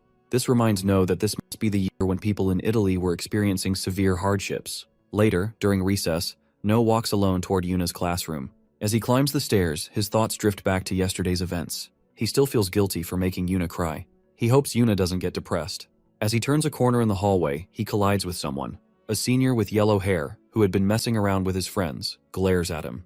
The senior questions why he is here, pointing out that he is clearly not a 6th grade student. His friends approach from behind, joining in. No, already fed up with unnecessary trouble, sighs. He considers this just another ridiculous problem, which only fuels the yellow-haired senior's anger. One of his friends says that since No bumped into their leader, he should be the one to apologize. Another senior sneers, calling No arrogant before demanding to know which class he belongs to. No studies the yellow-haired senior closely. He looks oddly familiar. If his memory is correct, this is Lee Kang-hyuk, a player known for controlling the back alleys in Seongbuk District. Despite lacking exceptional talent as a player, Kang-hyuk had a sharp understanding of people's weaknesses, allowing him to manipulate his subordinates with ease. His organization controlled all information regarding the slum areas of Seongbuk District. Kang-hyuk has lived in Seongbuk since childhood. No wonders if that is the reason he was able to establish an intelligence group here. One of them pushes No's back and scoffs that kids these days are too arrogant. The senior with yellow hair grabs No by the collar and lifts him slightly. A crowd gathers, watching the scene. Many cheer for Kang Hyuk, urging him to put the arrogant kid in his place. No, unsure how to deal with these so-called strong seniors, briefly considers threatening them. At that moment, a powerful surge of blue mana rises from behind him. Just as the senior pulls back his fist to swing, the blue energy condenses into a massive snapping force, ready to send him flying. Before No's attack can land, a familiar voice calls out from a distance. No immediately recognizes Yuna, rushes toward them and stops Kang Hyuk in his tracks. She commands him to stop. Flustered, Kang Hyuk tries to explain. No, on the other hand, feels a sudden surge of anger. This guy dares to like his older sister. The thought alone is infuriating, and for a moment, he even considers killing Kang Hyuk on the spot. The two seniors behind No step forward, claiming that No had rudely bumped into Kang Hyuk earlier without apologizing, and that they were simply teaching him a lesson for his arrogance. She questions why they think they have the right to discipline her younger brother. The word younger brother makes Kang Hyuk freeze. Yuna steps forward and fixes No's disheveled collar. She had expected something like this to happen and is clearly frustrated. Under their intense stare, Kang Hyuk awkwardly scratches the back of his head, lets out a nervous chuckle, and apologizes. He tries to justify their actions, saying they were not thinking straight today, and promises it will not happen again. Repeatedly, he apologizes and asks if No is hurt. Hearing him act concerned only makes Yuna more irritated. She grabs No's hand and walks away. As they leave, Kang shouts after them, wishing Yuna a good day. Kang also tells No that if anyone dares to bother him, he will personally take care of them. His words make No even more annoyed. Once they have walked far enough, No suddenly asks if Yuna likes that guy. Yuna is confused by how he refers to Kang as he is actually older than him, but No seems serious as he asks again if Yuna really likes him. Yuna does not respond and simply walks ahead in silence. Then Yuna abruptly turns, faces No and smiles. She tells him that the person she likes the most is No, so he does not have to worry about her being taken away by another guy. Saying this, she offers to walk him back to class. A few days earlier, No's grandmother walks through the heavy rain, a bag of fresh vegetables in her hands. She just returned from the market, but as she makes her way home alone, she thinks it has been a long time since No and Yuna visited. She was overjoyed to see how much they had grown, and even little Yunai is already 3 years old. As she continues walking, she passes a narrow alley. From inside, the faint sound of coughing reaches her ears. She stops, hesitating for a moment, unsure if she misheard. Then she hears it again, clearer this time. Turning her head toward the alley, she sees a dumpster at the source of the sound. Cautiously, she steps forward and lifts the lid. Inside, she finds a child, a demi-human with blue hair and animal-like ears. The sight shocks her. The lid slips from her hands as she realizes this boy has been abandoned here. She kneels beside him and gently reaches out. But the moment she touches his skin, she flinches, realizing he is freezing. Feeling the touch of a human, the young demi-human remembers the cruel words of the men who captured him. They had planned to sell him off, and if no one bought him, they would use him as a punching bag. When he was no longer useful, they dumped him like garbage. Terrified, he instinctively slaps the grandmother's hand away and tries to crawl out of the dumpster, desperate to escape. But in his weakened state, he stumbles and collapses onto the ground. Seeing him struggle, the grandmother grows even more worried. She takes a step toward him, but he spits out hateful words, telling her to stay away. Instead of being angered, she only becomes more concerned. She takes a step closer. The boy, overwhelmed with fear, covers his head with both hands, expecting a beating. But after a moment, he realizes the rain is no longer falling on him. Slowly, he opens his eyes and sees the old woman holding out her umbrella to shield him. With a hesitant voice, she offers to take him home. In the present, No and the family visit their grandmother's house. She is already waiting at the front door, delighted to see how much they have grown. Their mother, standing beside them, sighs and mutters her jealousy, amused that No still acts so childishly around the old woman despite behaving much more maturely at home. It makes her feel a bit left out. No, hearing this, forces a nervous laugh and pretends to be surprised. Grandma chuckles and tells her daughter that she is acting like a kid. Grandma then turns to their father, teasing that it must be exhausting to live with her daughter. Meanwhile, Yunai clings tightly to her mother. Sensing this, Grandma kneels down and gently greets her, reminding her that they met last year. Yunai doesn't seem to remember at first, but slowly starts recognizing her face. Grandma with a warm smile asks how old she is now. Yunai lets go of her mother, runs over to Grandma and holds up 3 fingers. Beaming with pride, she announces that she is now 3 years old. Grandma's eyes light up with joy. Yunai giggles, thrilled to receive such praise. Watching their interaction, No smiles to himself. Grandma invites them inside, offering to order their favorite fried chicken. Yuna and No agree without hesitation. As they step into the yard, No suddenly senses an unusual mana presence. Something feels off. He activates his detection ability, narrowing his eyes. Just as they are about to enter, he warns Yuna to stop walking. In the distance, he spots an unfamiliar energy form. At first, he assumes it belongs to a monster, but something about it feels different. The energy is too tame. It could be a thief. Without making a sound, No presses a finger to his lips, signaling Yuna to stay quiet. If someone has broken into Grandma's house, they need to be careful. Carefully, he peeks through the door and spots the creature inside. Strangely, its body does not seem nearly as large as the energy it is giving off. Its ears twitch while its nose sniffs the air. Seeing an opening in its awareness, No realizes this is his chance. He quickly pushes open the door and leaps forward, aiming a punch. The impact causes a loud noise inside the house, instantly catching the attention of the adults outside. Startled, they rush inside to check what just happened. No demands to know why the boy is here. The boy, confused, looks at him and asks if his chicken has arrived yet. No instinctively steps back. Then, as recognition sets in, he mutters the boy's name, Jin Parang. Later that night, after Grandma explains everything in detail, No's parents finally understand the situation. Grandma explains that she had planned to tell them once they arrived from the city, which is why she only revealed this now. At another table, No, Parang, and Yuna eat fried chicken together. As they eat, No suddenly remembers that this was the area where Parang lived. He never imagined their connection would start this way, with his grandmother deciding to take Jin Parang in and let him stay at her house. Noticing No staring at him, Parang grows irritated. He demands to know why he is being watched while eating, making it clear that the fried chicken in his hands belongs to him, and he has no intention of sharing. Grandma scolds him immediately, reminding him to watch his language. Parang falls silent, but No keeps staring at him. She reassures him that if his food runs out, she will get him more. Parang mutters under his breath, calling her an old hag. No clenches his fists in anger. Seeing him this rude to his grandmother, he never expected him to be even worse than his past life. He decides to fix his attitude, starting now. No grabs a soda bottle from the table and politely asks his grandmother for permission to take Parang outside to play. Parang looks at him, unable to comprehend why No suddenly wants to go outside with him. With suspicion in his voice, he demands to know why he has to play alone with him. Before Parang can finish complaining, Grandma interrupts and grants No permission, seeing it as a good way for them to bond. As No and Parang get ready to leave, Yuna eagerly asks to join, but before she can move, No tells her to stay behind. No moves behind Parang and orders him to move, but despite No's insistence, Parang refuses, making it clear he has no interest in playing with him. Frustrated by his stubbornness, No grabs the back of his shirt and gives him a sharp, threatening look. He tells Parang to stop making excuses and come with him immediately.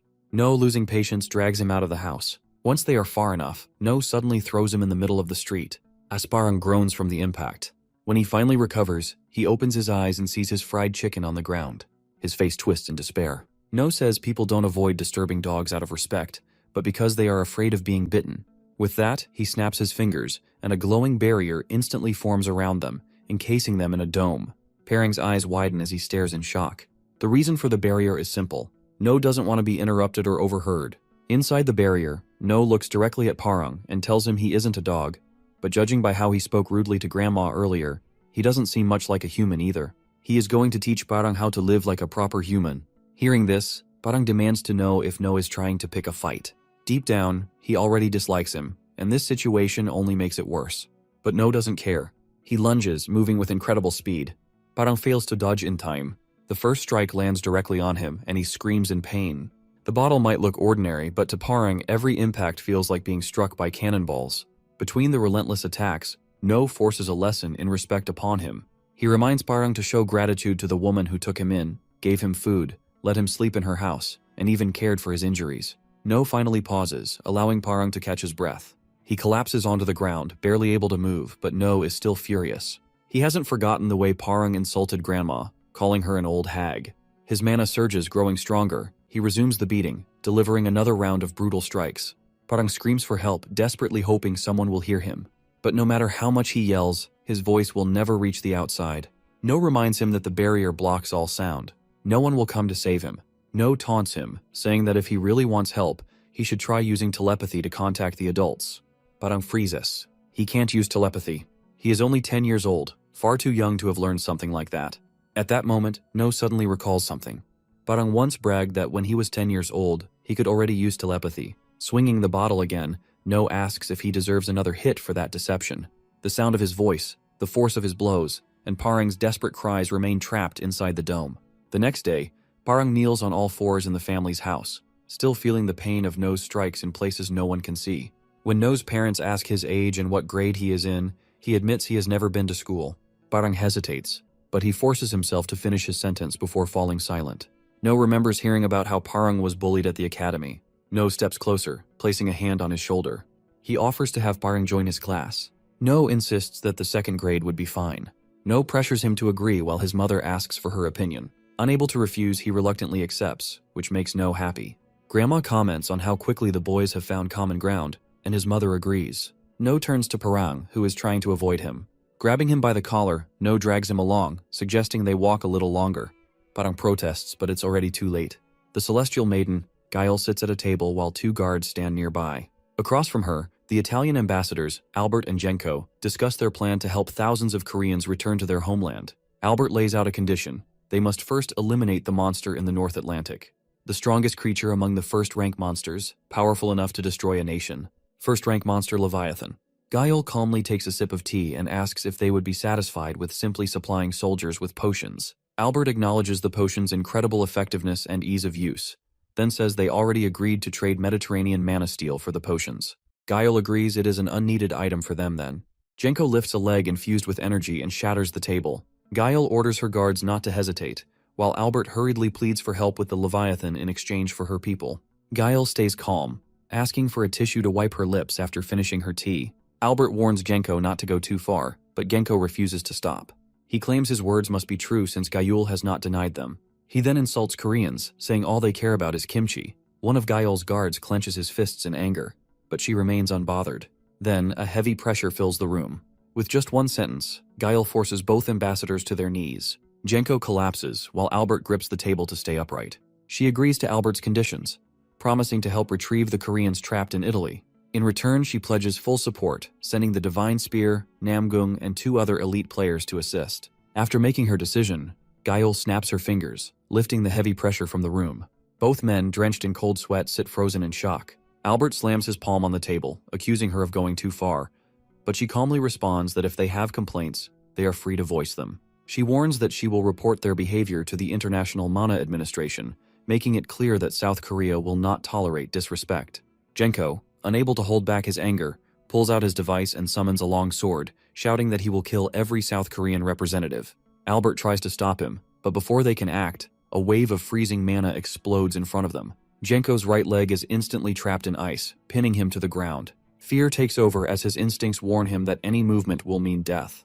The source of this power stands before them. Seeing Genko frozen in fear, Gael remarks that at least he is not completely foolish. She ends the meeting and orders them to leave. As the doors close behind them, Genko is left seething, powerless to do anything. Inside the Blue House, the maiden's personal guard advises her to be cautious. He reminds her that she is no longer just a famous actress but the Celestial Maiden of Korea and must act accordingly. She looks at her guard, Park Sang-jin, and asks if he speaks as her bodyguard or as her former manager. Sang-jin stays silent. Another guard snickers, mocking him for not understanding women. The goddess turns to the blonde-haired guard, Lee Jung-hyun, and warns him against mocking his colleague, especially since he failed to submit an important report on time. She demands it immediately. Jung-hyun quickly apologizes and hands it over. He reports that the Italians sent a Maserati Gran Turismo as a gift. The goddess does not recognize the name, so Jung-hyun explains that it is a luxury car, popular with Big Mama, meant to symbolize friendship between Italy and South Korea. He adds that Big Mama might be more reasonable than the ambassadors they dealt with earlier. The maiden and Sang-jin remain silent, thinking. Then she orders Jung-hyun to return the Maserati and deliver a message. She does not need such gifts. He hesitates, trying to change her mind, but she ignores him. She has never met Big Mama, but the information she has gathered paints her unkind and possibly hostile. The 2 ambassadors sent earlier were enough proof. Big Mama is either planning something or looking down on South Korea. With this in mind, she orders Jung-hyun to assign his most trusted agents to monitor the Italian ambassador. He must report any suspicious activity immediately. Jung-hyun understands and leaves. Once he is gone, the maiden walks to the window. Sang-jin, standing nearby, feels relieved that the negotiations went better than expected. She agrees. It was all thanks to the potions from Alice Pharmaceuticals. Their debt to the company is undeniable, especially to one engineer, Jung Soo-kun. She plans to properly thank him once their dealings with Italy are settled. Sang-jin agrees to relay the message, but warns that provoking the Italian ambassador could be dangerous. Gael looks at him and asks if he is speaking as her bodyguard or something else. Sang-jin falls silent. She dismisses his concern. In the next room, the Divine Spear is ready. If anything happens, it will be the ambassador's fault. Julie walks home glowing with happiness. She visited the hospital earlier and received life-changing news. She is 6 weeks pregnant. Overwhelmed with joy, she looks up at the blue sky, watching a plane soar above. She pulls out her phone and calls Bruno. Meanwhile, not far away, Yunho and his friends cross the street. Hearing Julie's cheerful voice, Bruno is confused and asks if she has eaten. Julie, eager to share her news but wanting to tell him in person, decides to wait. As soon as the call ends, Julie can hardly contain her excitement. She cannot wait to see Bruno's reaction when he hears the news. But just as she stares at her phone, a voice calls out her full name, Julie Valentine. She looks up in shock. Genko is standing before her, casually strolling closer. He greets her, commenting on how beautiful she has become. Julie steps back, but before she can escape, Albert and 2 others block her path. Genko swiftly covers her mouth to silence her. Their intentions are clear. They plan to take her back to her prison. Not long after, Julie calls Bruno again. Sensing something is wrong, he hesitates before answering. This time, she only thanks him for everything and tells him not to look for her anymore. Bruno jumps from his seat, shouting Julie's name in shock. Julie grips the phone, her hands trembling as she struggles to speak. Sitting beside her, Genko praises her, saying a princess must let go of love for the sake of a normal life. Meanwhile, No and her friends visit an ice cream shop. Jung suggests hanging out at her house, mentioning her father's cafe has great air conditioning. Sayona eagerly agrees, but No and Minji decide to stop by their houses first before heading to the cafe. Minji warns No not to waste time playing around and end up late again. She still remembers how frustrating it was the last time No lost track of time. On their way home, they witness something alarming, Julie being forced into a car. At first, No is confused, but as he looks closer at the people surrounding Julie, he recognizes them. One face stands out the most, the man with orange hair, Genko. He wonders why someone like him is here. He recalls reading about Korea and Italy's diplomatic relations months ago. The mission assigned was an overrank Class 2 mission. The goal was to subdue Leviathan and rescue Korean citizens trapped in Italy. To ensure success, the Maiden government even sent 3 members of the 12 sovereigns. Korea suffered greatly after the mission. Their strongest player, Divine Spear, returned with his left arm gone. Railgun, Shin Myung, became permanently disabled due to the after effects of Mana Berserk. But the worst fate belonged to the florist, Bang Yeonji. Officially, he was declared dead. But the truth was worse. He was taken prisoner in Italy by Genko, the same man who once came to Korea as an ambassador. Behind the scenes, he tortured Bang Yeonji for his own amusement. When this was exposed, global outrage followed, forcing Big Mama to intervene. Genko was publicly executed, putting an end to the scandal. Now, No stands frozen. The man was with Julie. He hands his bag to Minji, telling her to stay put no matter what. Minji, confused, asks where she is going, but No only repeats, "Stay here, don't follow." No tightens his laces, ready to move. He plans to track their car and contact Shin or Bruno once he knows their destination. Mana surges through his legs, and he sprints forward at full speed. Minji barely reacts before No vanishes into the streets. He follows the car's path, stopping abruptly when he sees it parked ahead, as if waiting for him. Albert is surprised to see a child approaching. Genko, who had sensed someone earlier, looks disappointed. No, equally surprised, realizes they knew he was following them. Genko steps out, closing the distance between them. Without warning, he swings a punch at his head. No blocks just in time, but the force sends him stumbling back. Activating his mana, he steadies himself before hitting the ground. His gaze locks onto Genko. Genko hadn't expected a child to use mana so effortlessly. Muttering to himself, he wonders if all Korean kids are this skilled. Albert quickly dismisses Genko's assumption, warning him that the kid in front of him is no ordinary child. Genko grins, as if finally deciding what to do. Planting his feet, he lunges forward, aiming to end it with a single kick. No barely dodges, stepping aside as the attack whizzes past. He gathers mana around his legs, enhancing her movements, and dashes for a counterattack. He aims a powerful kick at Genko's head, but he predicts his move and dodges at the last second. Spinning around, he lunges for his throat. Dodging midair is nearly impossible, but No makes a split-second decision. He channels more mana into his legs and launches a second, stronger kick to send him flying. Just before it lands, Genko raises a barrier. No uses it as a foothold, propels himself into the air, and gathers mana in his hands, forming a sphere. He hurls it straight at his barrier. Genko pulls back just in time, reducing the attack's impact. The mana sphere barely grazes him. No lands, breathing heavily. Genko flexes his wrist, now aware of the kid's surprising mana control. But no matter how skilled he is, he's still just a child. Without warning, he erases his presence and vanishes, reappearing behind him in an instant. Before he can react, his hand clamps around his throat, lifting him off the ground. He didn't expect fighting a kid to be this entertaining. No gasps, struggling. He channels mana into his hands, but before he can act, his grip tightens, cutting off his air. Genko reminds him he's not the only one who can use mana. No's vision blurs. If he doesn't break free soon, he'll die. He forces himself to keep fighting, clawing desperately at his hand. Just as he's about to lose consciousness, a voice shouts. Julie steps out of the car, telling Genko to stop. She reminds him of their agreement, not to harm anyone she knows. Genko hesitates. Genko tightens his grip around No's throat. Albert steps in, firmly telling Genko to stop. For a moment, Genko hesitates before finally releasing No, insulting Albert and Julie. No collapses, coughing, while Genko walks away toward his car without another glance. Julie rushes to No, relieved he is still breathing. She thanks him for stepping in, but warns him not to interfere again. No ignores her and demands to know what is really going on. Julie remains silent before slipping a ring from her finger and handing it to him. She tells him to take it to Uncle Bruno and apologize to her husband on her behalf. No hesitates at Julie's sudden request, but before he can respond, she speaks first, saying she is happy with her marriage to Bruno. She turns and walks toward Genko. No calls out to her, but she ignores him. Frustrated, he rushes forward, shouting at Genko to move. Before he can react, Genko grabs his head and hurls him into a trash bin. No crashes hard onto the ground. Genko then gets into the car with his group and drives away, leaving No behind. Lying there, No stares at the ground. In this timeline, he saved his family, protected his friends. Everything that was supposed to happen has changed. Slowly, he pushes himself up, clenching his fists. He fought too hard to escape the future he was meant to have. Julie is part of that happiness. His gaze falls on the ring she gave him, and he grips it tightly. Meanwhile, young Sukun is in his cafe, exhausted after working all day. The government has assigned him a potion production quota, and he wonders if he can meet it without sacrificing more sleep. His wife approaches with a glass of water. When she asks if something is wrong, he reassures her, though he feels overwhelmed. His phone rings. Seeing No's name, he answers. No apologizes for calling so suddenly, but Sukun tells him it's fine. He quickly explains that something serious has happened and asks for his help. Meanwhile, Yuna and Shin train together. Shin channels her mana into a tree, making it grow as its roots push through the ground.